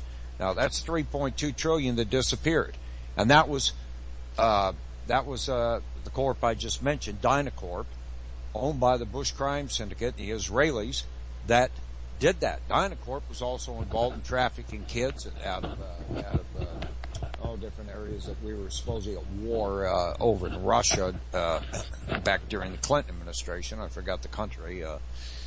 They were involved there. Dynacorp was involved in stealing $60 billion out of HUD. I mean, it's just like the numbers were there one day, and then the next line, they're short $60 billion for 2 years. And then the $3.2 trillion was accounting errors about 5 times. All of a sudden, there's a $500 billion missing, and nobody could see it. That's probably the same stuff going on. It just seems to me, isn't there a point where the funding sources are going to, fall apart? Jim, could you go over the various funding sources, people that have been feeding money besides Russia to this new regime in Ukraine, and then talk about, how stable are they? Is this a bottomless tap of money, or is there a limit here? No, I don't think it is in there. They've had talks. They look like it needs $50 billion just to get it through the next few years. And of course, everybody just seems like like why? Instead of them owing, defaulting on $5 or $10 billion in loans, now it's going to be, or $20 billion or whatever the national debt is. By the time you get $50 billion in, now it's going to be 70 or 75 billion that they can't pay. So when they default on it, it's going to be worse than it is now. And of course the justification is, well, we can't allow them to default. And I said, well, that's how you can't look at it. The question is it better to basically go bite off a $20 billion default or bite off a $70 billion default? Which is, so it gets let them default. Jim, the problem you're aware and I'm aware is everybody on the planet bought these false mortgages with the derivatives. And it all came out of this Jewish crime syndicate out of Denver. Organized Khazarian crime syndicate are the ones that did it to everybody. I don't understand how Larry Mizell's still walking the streets of Denver, Colorado, or Norman Brownstein. Because it's, once the numbers get so high, it's so distant, it's, the public just can't even, comprehend it. And they know this. $100 trillion worth of mortgages, 5,000 trillion worth of derivatives that has cratered the economy worldwide, and these people are still walking the streets and driving around in their white Rolls Royces in Denver. If you see one on the streets, well, I'm not going to say anything. Maybe it could have an accident. But Jim, what about is the CIA or is the drug cartel funneling secret funds to the regime in the Ukraine? Where are they getting their money to operate now? Where are they getting? They've got the money from the EU and the tranches of the funding from the EU and the IMFs. Sure, that's where it's been coming from. And they have been selling stuff. They sold off all their wheat reserves, the grain reserves. They've all disappeared, and they've already been selling off some state assets. So, but they're going down the tubes. And the policy, and this is just going to be another thing there, that no one has paid, as Stu just laid out, there has been no penalties for any of these huge amounts of missing money. So there's no incentive for anybody to stop trying to basically steal borrowed money, because at some point it's going to be a government default and whatever, and no one has ever been prosecuted for it. So it's almost like, they're waving a green flag, and this is part of the problem in Ukraine. Everybody's trying to steal everything they can. So, but we're going to see, so it looks like politically, the U.S. ambassador, who's the Machiavellian over there, they've sided with Poroshenko, and they want to at least have the appearance of a crackdown on an anti-corruption drive. I'm going to move on to the follow-up. We've had a little time to catch our breath on the Iran nuclear deal. We had the first major dust-up, which didn't take too long, but we had the White House saying that and this was obviously for political consumption at home, that the sanctions would be removed step by step. And of course the Iranians went nuts over that, and of course they filed a formal complaint with the State Department right away. And when you read the agreement, it says in the letter agreement clearly that if they reach a final agreement in end of June, by July 1, that when the agreement is signed, that all the sanctions will be dropped. And it's not equivocal type language. Now, that said, they can't be dropped right at the end of a signature. For instance, the UN sanctions, there has to be a resolution passed, and they have to agree on the exact language of how that resolution is going to read. And of course, what they've all agreed is they've agreed to vote on it, that no one's going to hold up the deal. The U.S. didn't. That's the thing that they've done in a letter agreement. It says we're going to do this, but now they can argue over the agreement. So once you've got the UN sanctions off, the EU seems to be on board, obviously Russia and China. But from a UN point of view, there'll be no more UN sanctions. There'll be none from Europe. Certainly won't be Russia. But the U.S. has also decided to terminate their sanctions. But then they'll get into, in terms of timing, some of these things, there'll be a few months. So if they do something in July 1, it could, just from the administrative stuff, it could take several months to get these off.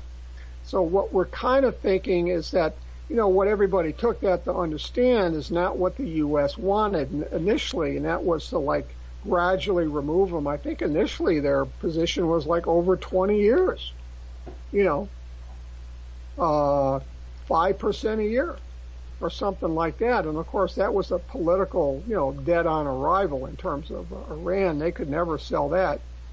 So that was a little bit of a dust up. So there's plenty of cases, and then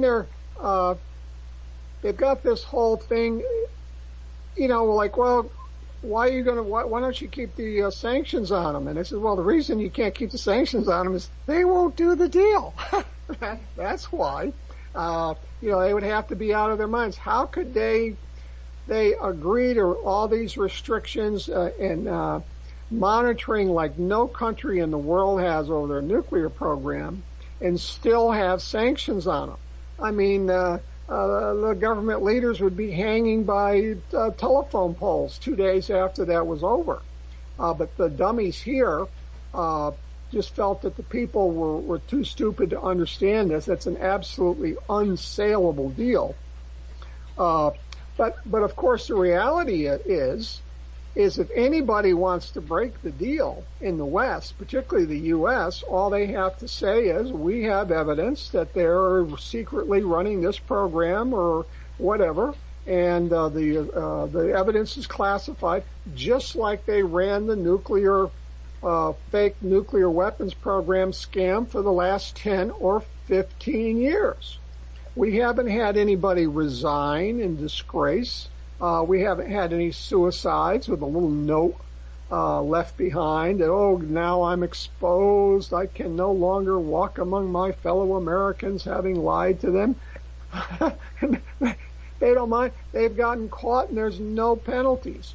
So anybody can break this agreement any time they want to, and of course they'll just allege that Iran is in some violation. That's why Iran wanted to layer themselves in there with the IAEA, is the ones to basically, initially anyway, say whether Iran's in compliance, and then also if there's an issue that has to go further, have it go to the UN.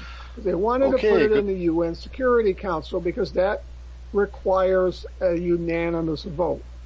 And they've got Russia and China there. And that's how I think they structured the deal. That if they want to undo things, that they have to have all, just like they got it started. I mean, Russia and China did vote for the initial sanctions. That's how it got started. And then what did the U.S. do after they got those sanctions? Did they start now? Then they got them on the jihad, the Asian pivot, and then the new Cold War. So much for being an ally with the U.S. and trying to keep the world stable and tensions down. They wanted to up tensions with China, and then they decided to make a move on Russia.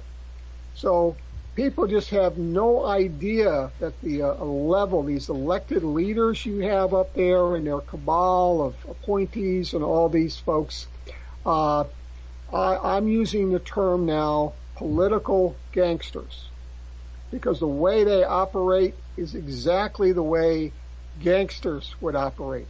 They look at territory, they look at controlling markets, this, that, and whatever. Who's a problem that needs to be eliminated? They have soldiers, they have capos, they use violence when they need to. They're political gangsters. So that was the dust up there.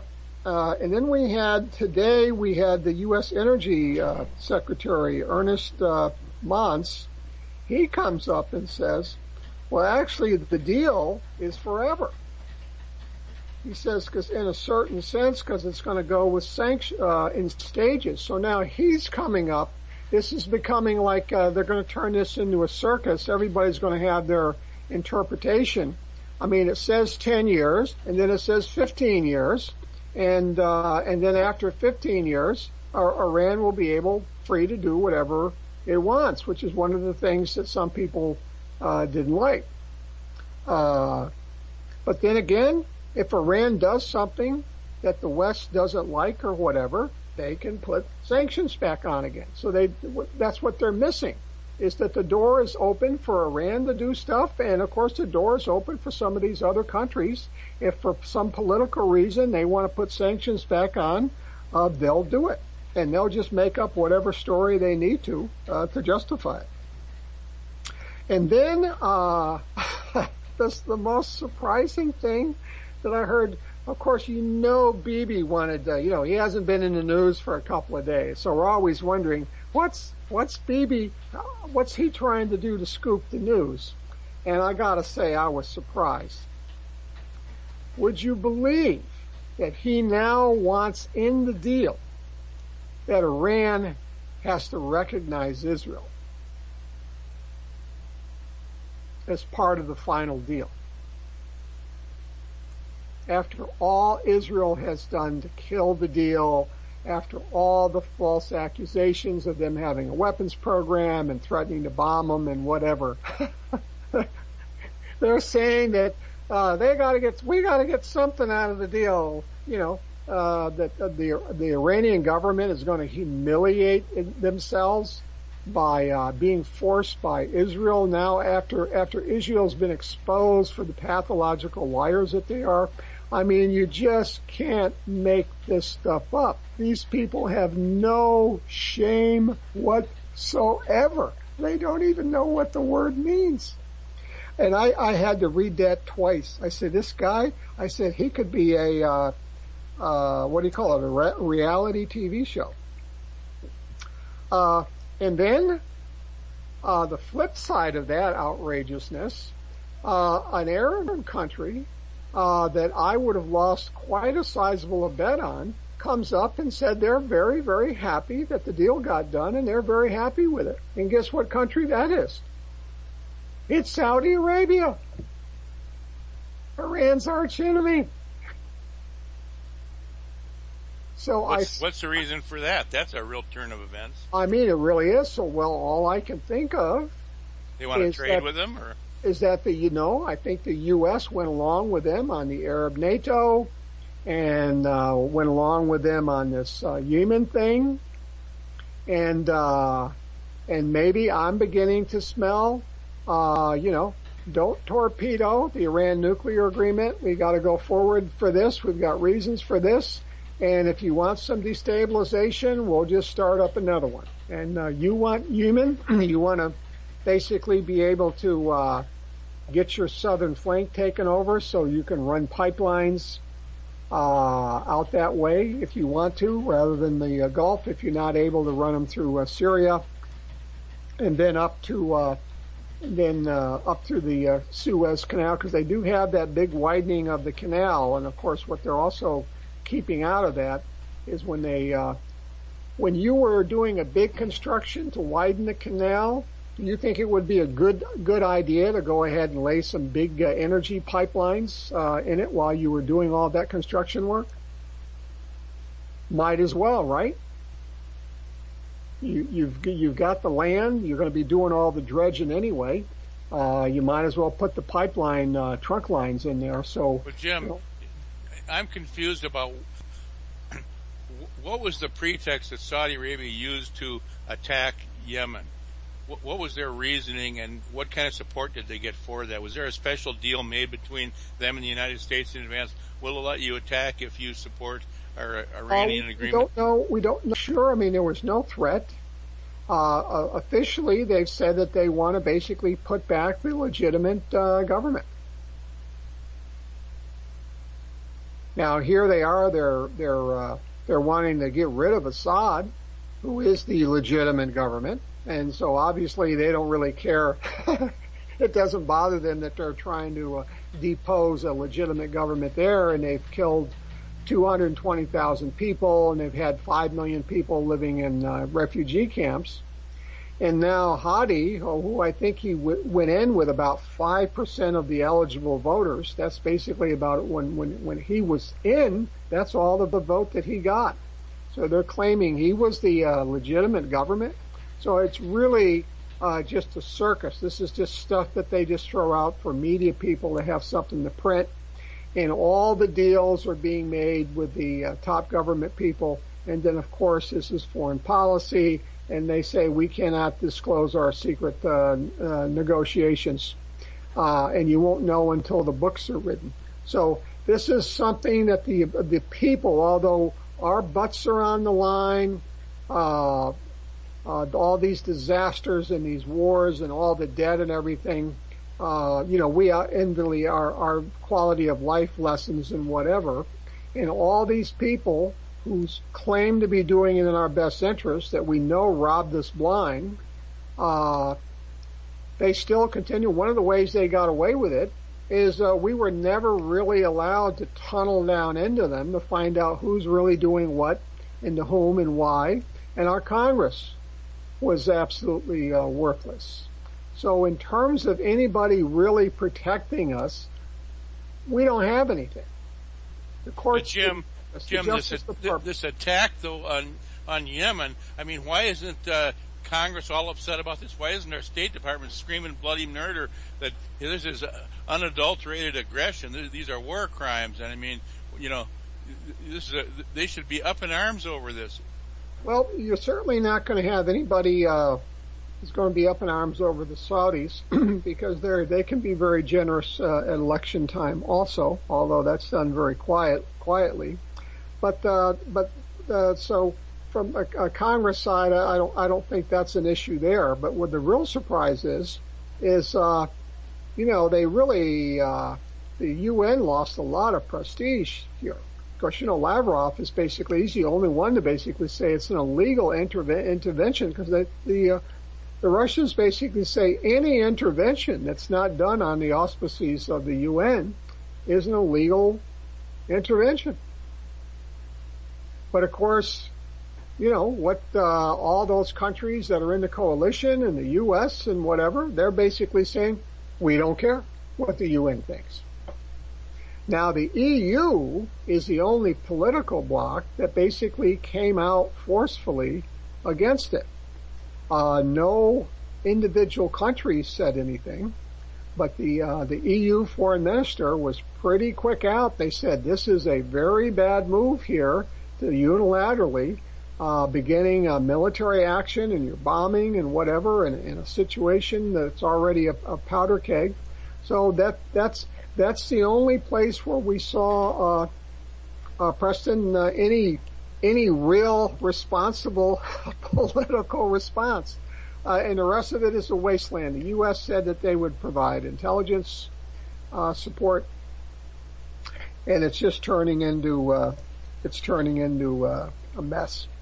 But isn't this a clear-cut example that our Congress has been bought and sold many times over, and that it is, and it's a what do they call it? It's a I would call it now a congressional soap opera. I think I would trivialize them to, or it's the American Wrestling Association, how everybody used to watch professional wrestling. It's about the reality that they're really representing us is about on the scale of the professional wrestling that we used to watch as kids, that those were real, matches. I mean, that's how silly, that's how widely known a fraud it is, and it's just pretend. But obviously, those professional wrestling matches made a lot of money. People just packed in, and they used to, and the crowds were very exuberant, and they just loved watching those make-believe professional wrestling matches go on. And they went on for years and years and years. Remember, we used to see it on TV all the time. And we have that's kind of the version that we do it. And people say, why is this going on? And say, because we're in the audience, and obviously we keep voting with them. Nobody boos these people. Like I said, the booing hasn't caught on. Well, we were so quick to rescue Kuwait when Iraq invaded them because of the Santa Fe cross drilling, which was a CIA operation. It was a setup. And, is this a clear-cut indication that there is no more international rule of law, that because of the corruption of our Congress and our administration, that we really have seen a complete erosion of any international law whatsoever, and this has made a joke out of the UN? Well, it's like everything else, Preston. It's a double standard. When it works for us, we use it, and when it doesn't work for us, we don't, and we're for it. And they don't see any inconsistency in that. They just say that's in world. And when it also gets down to how big is your army, if you have a problem with it, what is it you're going to do? Are you going to sanction the United States? Are you going to cut the U.S. out of the SWIFT system? Are you going to freeze all U.S. bank accounts?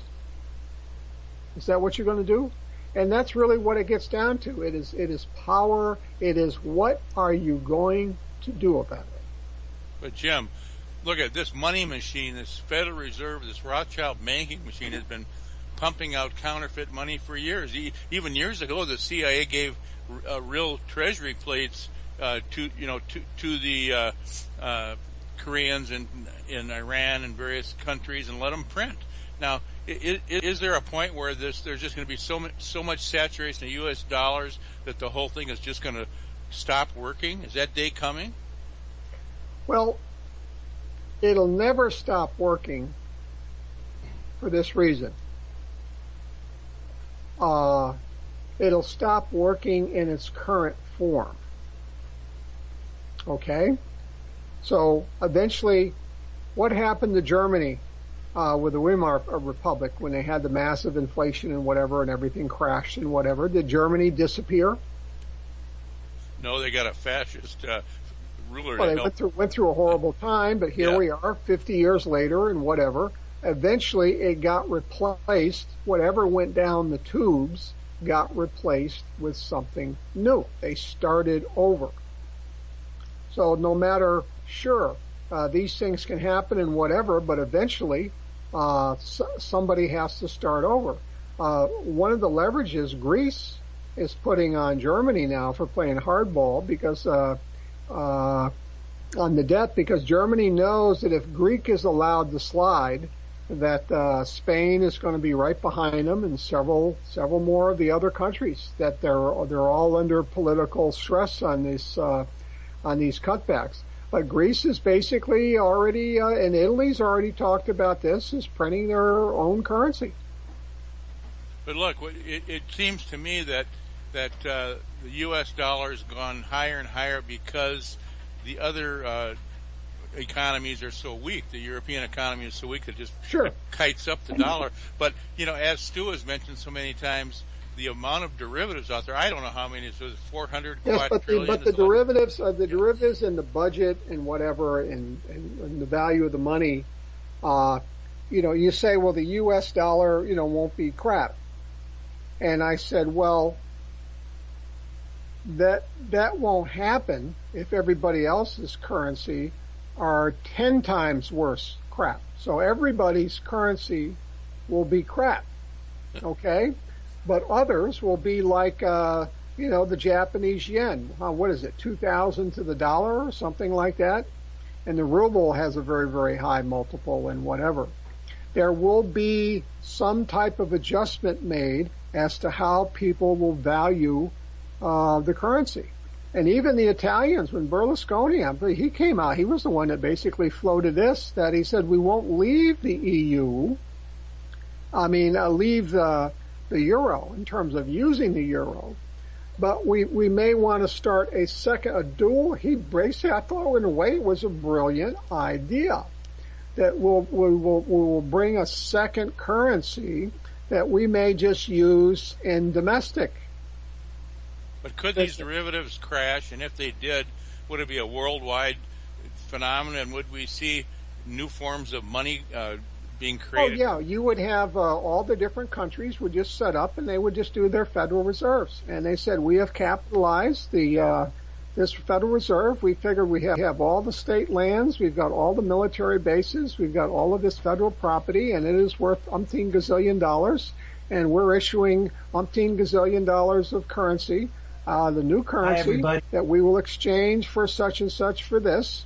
And it will be supported by the total assets of the country of Italy. And everybody will have to do that. And then of course, everybody's defaulted. Now the problem you run into there is that you don't have your credit system. So it's not so much you have money to basically buy groceries or whatever. It's the credit system. People who had pensions that were due, they're gone. People who had annuities, all their money tied up in annuities that were supposed to be a guaranteed payout and whatever, that's all gone. That's the big hit. And that'll be absconded. And then also a lot of the wealthy people who have money and stuff, and even if you own a lot of assets, what are they going to be worth? So you own part of Patagonia, or you own a big industrial empire, but nobody can buy your products. Jim, so, what's gonna happen realistically? We've got 179 countries that applied for BRICS, and that's gold-backed, silver-backed commodities such as proven oil reserves, this sort of thing. Now, 101. No, it's not. No, it's not so much. It's not for the BRICS Bank. You mean? Yeah. Okay. No, the bank's just $100 billion. They're not backing up. They're putting cash up on that. They're not issuing their own currency. No, I'm talking about BRICS, the countries that. This is according to what Doc and I both heard out of someone's mouth on this. That 179 countries have applied to be part of the BRICS system, which will be backed by gold, silver, oil reserves, and that Putin, of course, it was announced last week he's going to become the president of the BRICS Bank, and these are all these different countries. 101 have been accepted, which represents 82% of the world's population, and there's 179 have applied and been rejected. The U.S. was rejected because of the Federal Reserve, because it's a piece of paper worth nothing. There's nothing to back it, and everybody has been stung by the Federal Reserve boys with these derivatives. So what's going to happen? What we've heard, and this comes out of, Leo Wanta and others that are saying they're all going to kick this thing into gear in 90 days. What's going to happen, do you think, on this? Well, from what I've read is fairly simple. I think people are pushing this out beyond its original plan. It's an infrastructure bank to invest in infrastructure projects. It's not a currency replacement scheme. And they've really only got $50 billion in initially. And of course, it's going to be followed with $100 billion. And that's to fund infrastructure projects in Asia. But there's more to this. You got the new development bank in China, and you also have hundreds of private trade deals that are negotiated directly between like Russia and China and other countries directly, which no longer use the U.S. There are layers to it. But I said this bank thing, a lot of these people are approaching for this bank, they want to be in the members because they want to get development projects. That's not like they're putting in. You got everybody that wants some money. It's kind of like an IMF type deal. They're going to want to be putting in to get funding, and they're hoping that they're going to be sweetheart deal type fundings. And even Israel has supplied. And that was my last thing I had saved. I was shocked. Israel has applied to be a founding member. Of the Chinese bank, right? Yes. And but would you explain what that AIIB is, a Chinese bank? What exactly is that? And is it a vehicle for direct trade? No. It's basically it's for infrastructure. They will be voting based on how much they put in to approve. People are going to be submitting loan requests once that's said, and then they will be voting as to which ones they're going to approve. It's just like a bank. Okay, and like shares. Why is the State Department so upset about these direct trade deals that don't use the petrodollar? Well, they have to try to keep the circulation of the dollar, to keep the dollar up as much as they can. They've always had that. We always have done this. This is nothing new, and they will never stop doing that, because the bigger the dollar is, when someone goes on vacation overseas, or you want to buy raw materials from overseas, you want to buy them with a currency that's worth something. Because if it goes down 30%, now your cost of importing everything you need to import, your cost of your products is now going to go up. Not only domestically, but even for when you re-export. So our having our currency valued higher than anybody else's also benefited the American lifestyle a great deal, because we were able, the average person, we used to have people with welfare here in this country, untold numbers of them. You could go into their closets and they would have 20 pairs of shoes from China. And they'd go into the dollar store and it would be all of these people on welfare filling up a shop with all these incredible things made with this slave labor.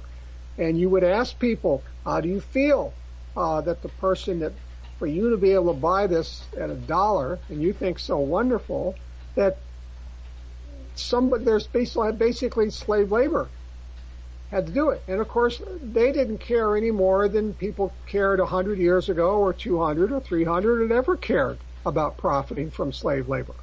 No one ever. Jim, some financial experts are saying that because of this derivative situation, there is a point where there's going to be a major reset coming in the value of the dollar, and probably it will take every other currency with it, as far as whatever happens. Right. That means a reset where they'll have to come up with something new. But this gets back to where we got off, is they'll come up, everybody will have something, sustain a basic commodity. But the question gets into then is, where is credit going to come from? So much operates on credit. Who is ever going to contribute to a pension fund, okay, for a government entity, and say, well, you're going to get this when you retire, we're going to give you a pension for this, and they're going to go, oh, no. I'm not going to, 25 years, a young person going to start giving up 8% to go into a pension fund that they're going to get 40 years down the line? No one's going to do that. Because what do? They spend it. They use it to balance the budget. And then they say, well, we'll tax people, we'll get that money. That's going to be the problem. And then who's going to be able to buy a house? Because there's not going to be any mortgage money. But Jim, if you go to the grocery store, the prices are going up every month. If you look at the jobs, they're still being exported from America. Now, it's only a matter of time that economic competition. Yes, as the third world gets in more, and we had short range things, we're going to bring them in, and now they're starting to compete, and they have a lower wage base. And that's what's happening now. The people that made the money and the stockholders, and their stocks went up and the stock market went up. And a lot of people are happy. Their 401ks, everybody was crying when the crash hit and the stock market lost, I don't know, what was it, 40, 50%, whatever. Everybody was crying the blues. And now we're up to 18,000 and whatever, and everybody was worried about all the state and city pensions. Were wondering how they were going to ever be able to honor. Everybody's looking at default on pensions. That's all gone. No one's worried about that anymore, because the market's so it'll be replaced by something. But the credit, people who have a lot of money tied up in IOUs are going to get, welcome to what's happened before, with the Wall Street, with the banks, and you're going to get wiped out. And then it's going to be put back on the taxpayers, who aren't going to have anything to be able to pay. So they're going to have to reset that. no one's going to get paid, and they'll give them a new type of monopoly money. But it's got to be a huge crisis, and what we need to do, it's going to force a complete reevaluation of this so-called free trade and a shift back to fair trade with tariffs and all. We cannot keep destroying America and expect to have anything left for our children. That will be part of the chaos, because everyone's going to be, and then you run into the situation where people have to have goods from overseas, and how they're going to pay for them, and whether they're not going to take your currency or not. And the amount of debt, the amount of short-term debt that's in the trading system to keep the business going, the amount of overnight loans, just so people can cover themselves until they get paid and whatever. We have a tremendously leveraged worldwide economic business system here, and that was going to cause the bank crash, back in the last decade. And that's why they had to pump the $16 trillion in the liquidity, because the overnight banking thing was starting to tighten up, where nobody wanted to loan another bank, $10 million, and overnight actually included short term, like a week or whatever, because just because they're a bank, they would always do it because they always had it. Once they started getting worried, and that meant that once people couldn't get those overnight loans or whatever, it meant that they were going to default on something, because a lot of people are rolling over their debts when they come due. And this is something a lot of people didn't catch. There's a lot of short-term borrowing, and then what happens is when the 30 days is up, they just roll the debt over with a new one. And sometimes it's the same person does it, or they find another banker or whatever. But it takes this huge pile of credit to keep all of this flowing. And there's a tremendous amount of it. And what happened is they saw is that the slightest bit of a panic that this isn't going to get, it'll start a cascade, and it would have collapsed the whole banking system. That's what happened there. And then, of course, where the U.S. has the power is there is nobody in the world that could have put $16 trillion into the European banking system. Now, was it real money? No. But did it work? Yes. Could anybody else have done it? No. So people can poo-poo on the U.S. and the dollar and this and that and whatever, but when push comes to shove, who's going to be able to do it? And this is getting down to the answer of your question, is now, if something like that should happen in a certain part of the world, the people over on the other side of the world, they're building a firewall where we've got an option. We're going to have our own way that we're going to work our way out of this. And that's what the U.S. Doesn't like, because they need to have everybody in on it. It's kind of like a Ponzi game, right? Then you're talking about financial independence to a certain degree for these But nations. to a certain degree, and also a firewall. They as you said, they're worried about the eventual collapse of the U.S. dollar, this and that, and whatever, which always was going to. And they said we can't continue. And you've had steps happening in this when the Chinese stopped buying the debt, and the Chinese have been selling debt, and so having the Russians. And that scam.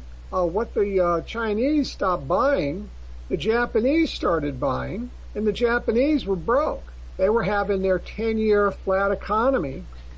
And so nobody ever asked the question, how can it be that a booming economy like China, who is now saying we don't believe in the dollar, and they have a growing economy, how can Japan, who's basically had a flat economy for like 7 or 8 years, how can they possibly be buying all of this U.S. debt? And the way they were doing it is they were buying it with borrowed money. They started their own little Federal Reserve version of the yen, and they just issued the money on paper. And what are the repercussions from that? That can't be good. Well, I mean, and that's another air deal. But I mean, I heard about it after it's done, and no one ever seemed to be very concerned. So you have all of this debt that's supposedly bought, and obviously they took our monopoly money, and then they gave us their monopoly money. So we may all at the end of the day be giving each other, our monopoly money, but obviously there's got to be people on the short end of the stick, as we've seen from time to time. There's a group of people that get selected to take the hit. And we've been seeing, so what these other countries are is they've been seeing that the U.S. was going to want to come in, and Ukraine's just a perfect example of a rape and pillage, financial pillage. I mean, they're dead. That country's destroyed. And everybody that was involved in it will be living in foreign countries when it happens. Poroshenko will be gone. If Yatsenyuk gets deposed and whatever, he'll be out of there. He'll be teaching economics in some U.S. university for a couple of years and writing a book until somebody can figure out how to use him somehow, until the next scam. But folks, like we've been saying, we're talking big time international crime here. The business of business, a big business, it's basically criminal activity. It's fraud and legal fraud with lots of lawyers and whatever, and paying the right people to not get prosecuted, and having enough blackmail material on folks, and having the Israelis do wire intercepts so you can make your market plays and be cut in on when certain little attacks or things are going to happen that are going to threaten oil pipelines or supplies, and all of that. There are so many scams going on where people just extract money out of the market. All this money that you have in the market, your 401ks, that you still think that you're going to get someday. That money is there until these people decide that they want to quit and cash in their chips and go, and then it's not going to be there anymore. Well, it's a house of cards. Yep. And Stu, you know the rest of the story on the pensions. You know what's going to happen to those, don't you? Yes, I do. There's two companies, and that's Great West Life that took over all that, and also which is about 40% of all the pension funds, and then the other is Fidelity. So that represents roughly 90% of all the pension funds in America. The organized crime controls it. The same people that ripped us off with the bank scandal, the derivatives, and the mortgages, and they're still stealing from us. And they're using everybody's pension money to manipulate the markets with. Now, what are the chances that they're not going to steal that money? Oh, I have a great idea that they are going to steal the money. They're going to, at some point, they're going to rock this market. They're doing it every day when they push it up 150 points in one direction and back down 300 points and then back up and down. I mean, look at what happened when Larry Mizell, the bank bailout scamster, pulled the market sixth event, or what they call it, the May 6th event, back in 2006, I believe it was. He moved the market 1,500 points in one day using the Fed window, using banks, the Fed window, to do manipulation with 60 brokers, that they moved the market, and they walked away with $1.5 trillion out of the market in one day. That's a lot of money. Look at what we've had, the manipulations up and down, 300 points at times over the past few months. Do you think they aren't making billions of dollars on those days? They are. Well, they're making it on the upside and the downside when they short, right? They're making it on both sides, just like oil. They created oil intentionally because they were sitting there with their hedge funds, and they were making a fortune off of it. Yeah, I have to go, but I want to thank both of you, and I want to thank you, Jim Dean, because you just cannot get this information anywhere else. I really appreciate it. So carry on, gentlemen. Thank you. And Jim, thank you. Thank you. I mean, Preston, Dr. Yep. Preston James, thank you very much. I know you're getting worn out here, and Jim Dean, I'll just give you the last words here on whatever you want to do, and Well, folks, we've got to try not to get too depressed. We have to advise everybody we got to keep up the fight. We have to network better. We have to have strength in numbers. We have to realize that we can't overeducate ourselves and discuss the issue till the cows come home. You have to have boots on the ground and concerted action. Nothing will change without having political power and removing people from office. And that is a very, very tough thing. They knew that that's the only avenue that we had open. And what they've tried to do is price us out of the market there. So we have a very difficult situation. They have to spend tons and tons of money to influence people. And what we have to do is organize ourselves into ways to influence votes that do not require a lot of money. So we're going to work with our petition campaigns. We're doing our independent media. But at some point, people have to network. They have to do delegates. They need to get help us build the audience. We have to pull some numbers here together and have a crowd that when we call on them to take some actions on some things, that we will have large numbers of people that will be able to do so, because that's the only way we're going to have any power. So we're going to do the best we can on our end, and we're going to try not to get too depressed with all that we see going on. We want to see our power and our influence growing, that numbers, that we're not sheeple, that people do want, they realize their safety in numbers. And we'll keep plugging away and see if we can build the most effective independent media organization so that our test will come in 2016, whether we can get some of our issues to be campaign issues rather than be ignored as typically any issue that they do not want to deal with is killed by seeing to it that the issues never poll. So nobody ever hears about it, so they just think, well, that's nobody's interested.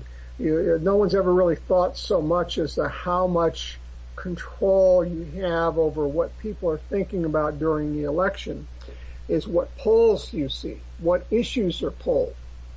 And the way they kill a lot of reform issues and anything that's a threat to them is it's never polled. So there's never any publicity on it. It's just never asked. The candidates are never asked. And at the end of the day, I've been to the training things. They basically say the most issues that any typical voter can keep in their head anyway is 4 or 5. So you have to develop what those 4 or 5 issues are that are going to get them, and that's where they have their emotional issues and whatever, and forget about all the other stuff. You say yes, you have an aide talk to them and whatever, but whenever anybody comes to you without money, without an organization that can bring you a lot of votes and get you elected, you give them a song and dance and forget it. Because their issue will get no time from you whatsoever because you just can't do that. So the battle is, how do we keep our issues from basically getting doo-doo canned? Which they're very, very good at, is they just don't even acknowledge it. It's never asked. No one ever hears about it. And of course, the reason we're doing what we're doing is what's the first step in breaking through the logjam there? Is media exposure. And we still have a 100% corporate media blackout on veterans today. Our 9/11 work, which is work that no one else has done. We've broken so many stories. Never a single phone call from a major U.S. media source. Never an editor calling. No one asking us to be on a CNN show or a Fox News to debate somebody or whatever. Not a single person.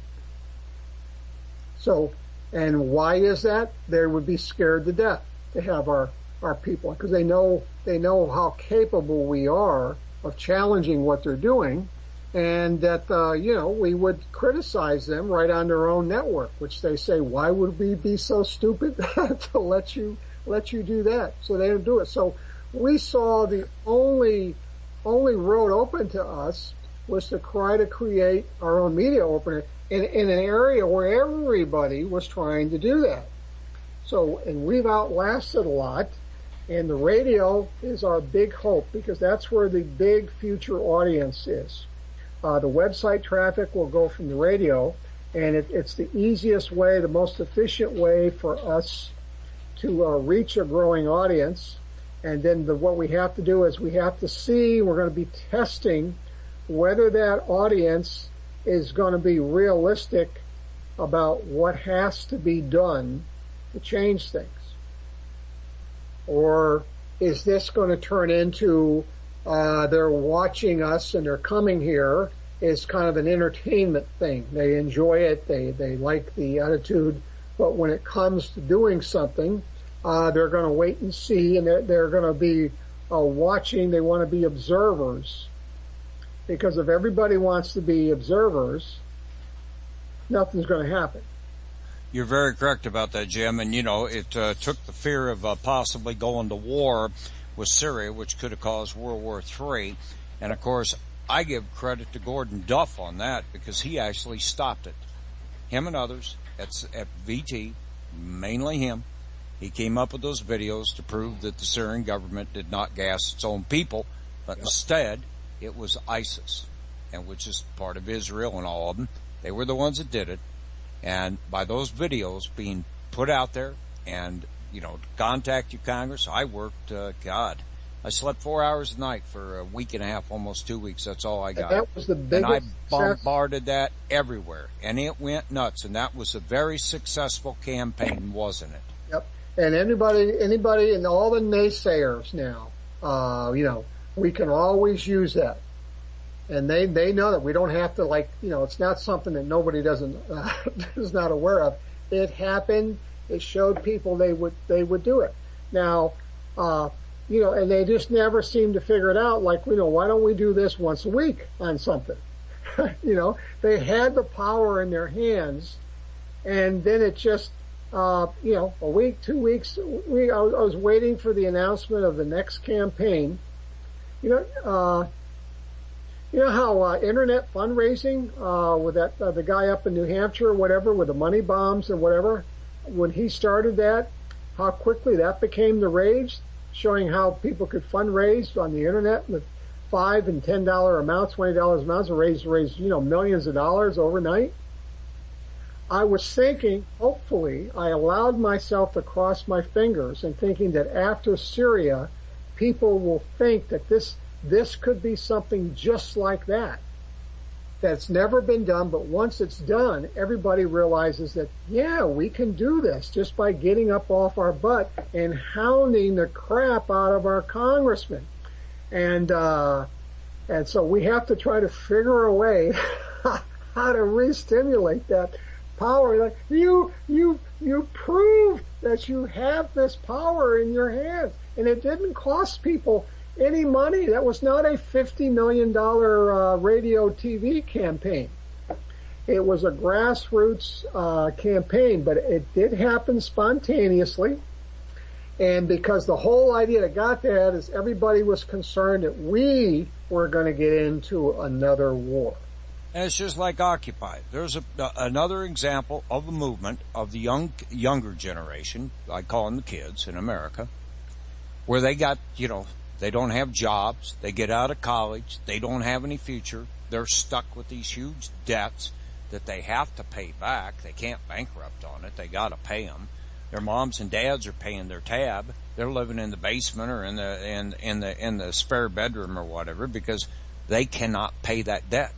They're taking part-time jobs because there aren't any real jobs for whatever career it was that they wanted. And we saw that movement a few years ago. I thought this is going to be very interesting. This might be the beginning of change. And look how quick it died. And you know the reason it died? Is because they really did not know what one they were up against. Two, they didn't know really what the whole subject was, other than 1% was controlling everything. But they didn't know how they did it. And it went by the wayside. They got infiltrated real fast by the government and the whole bit.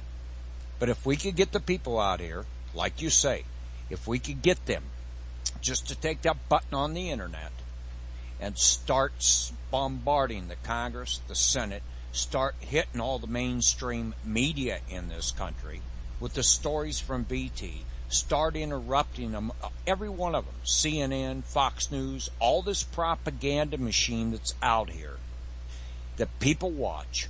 Every time Wolf Blitzer, the Israeli Mossad stooge, opens his mouth, run over to whatever it is, hashtag on Twitter, Wolf Blitzer, and blast to everybody up there in his little groupie section of idiots that listen to this person, and blast contrary to what he's saying, a VT article. We would have the American people that are sitting there watching that and listening to it in a very short period of time coming over to VT. Then they got the truth. It will build in numbers. All we need is a couple 100 million Americans awake, and the party starts, and the game ends, and there's a lot of people then being carted off to jail. Yep. And we will need funding at some point, and to do that we need a big audience, and then we'll have to staff up, because what we'll start running into is we'll have so many people contacting us wanting to do stuff, there will be no phone time, we'll get overwhelmed, so we're going to have some middle management. We're going to get into not only information management, which will be growing, but also people management. And so we're going to have, realistic fundraising at some point to be able to staff up, because otherwise what's going to happen is we're not going to be able to handle coordinating things on our end. And we're already vulnerable. We have so few key people who are doing so much that even if we had lost a couple of those now, that would really set us back, because we don't have anyone that can replace them. So that'll be the part of the growth challenges that face us. And whereas some people do think that we are supermen, we have physical limitations. I know Stu works at the end of his physical limitations. I know Gordon does. I know I do. I know a lot of VT people who do. So there's really, if the demands on our time go up 200%, 400%, it doesn't mean that we're going to get 200 or 400% more done, because we don't have the time to do it. So we're going to need to be getting into training or finding people who've already done this type of work before. And not everybody's going to be well off who can afford to donate their time and work full time, or even work half a week. There's just too much, because volunteers come and go, and you can just there's a very, very key role, and there's things that volunteers can do, but you have to use them correctly in areas where they have skills. You have to not overload them. You have to not put things on them that they don't know how to do or don't want to do. And a lot of that takes time also. When working with these people, you have to find out what's the best way, how best to use them, and try not to get involved with people that are just bored and they're looking for something to do, and you spend time trying to train them and whatever, and after a couple months they get bored with what they're doing here, and then they move on to something else. So you can end up with a lot of wheel spinning. So, but it all starts, we have to get a listening audience. We have to test whether they will take action. Then we're going to have some tests in terms of fundraising. We're going to do our money bomb. We'll have to do money bombs ourselves, We had 900,000 people on between the two sides, between my site listening there and, of course, the Veterans Today radio TV side last Thursday. So we have a growing audience, and it will continue to grow now, since we're not stifled by the little network we were on before that Mike Harris is still on, and so we won't have that problem, and we're not after the for the audience, we're not after the money. We just want to keep it going each month, and we've set it up to where hosts can actually put some money in their pocket from the advertisers they bring for the purpose that they can feed themselves. And what you're talking about, doing the money bomb thing, your idea, as an example, folks, Jim's idea of setting up this software thing is to where we can bombard the Congress and Senate is a $2,500 a month tab to do it.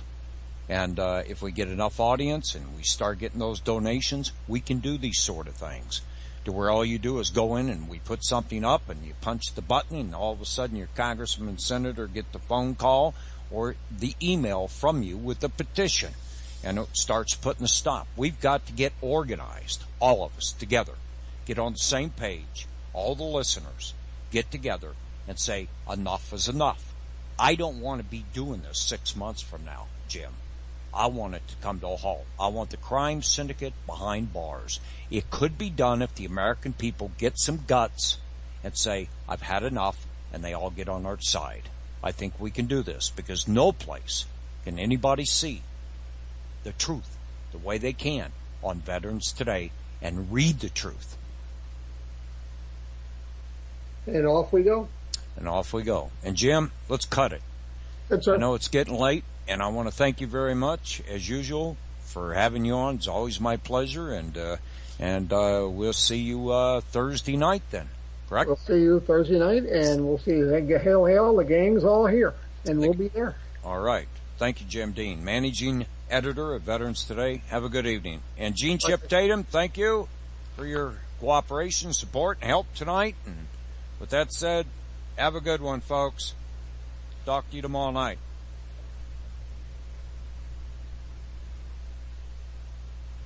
Thank you.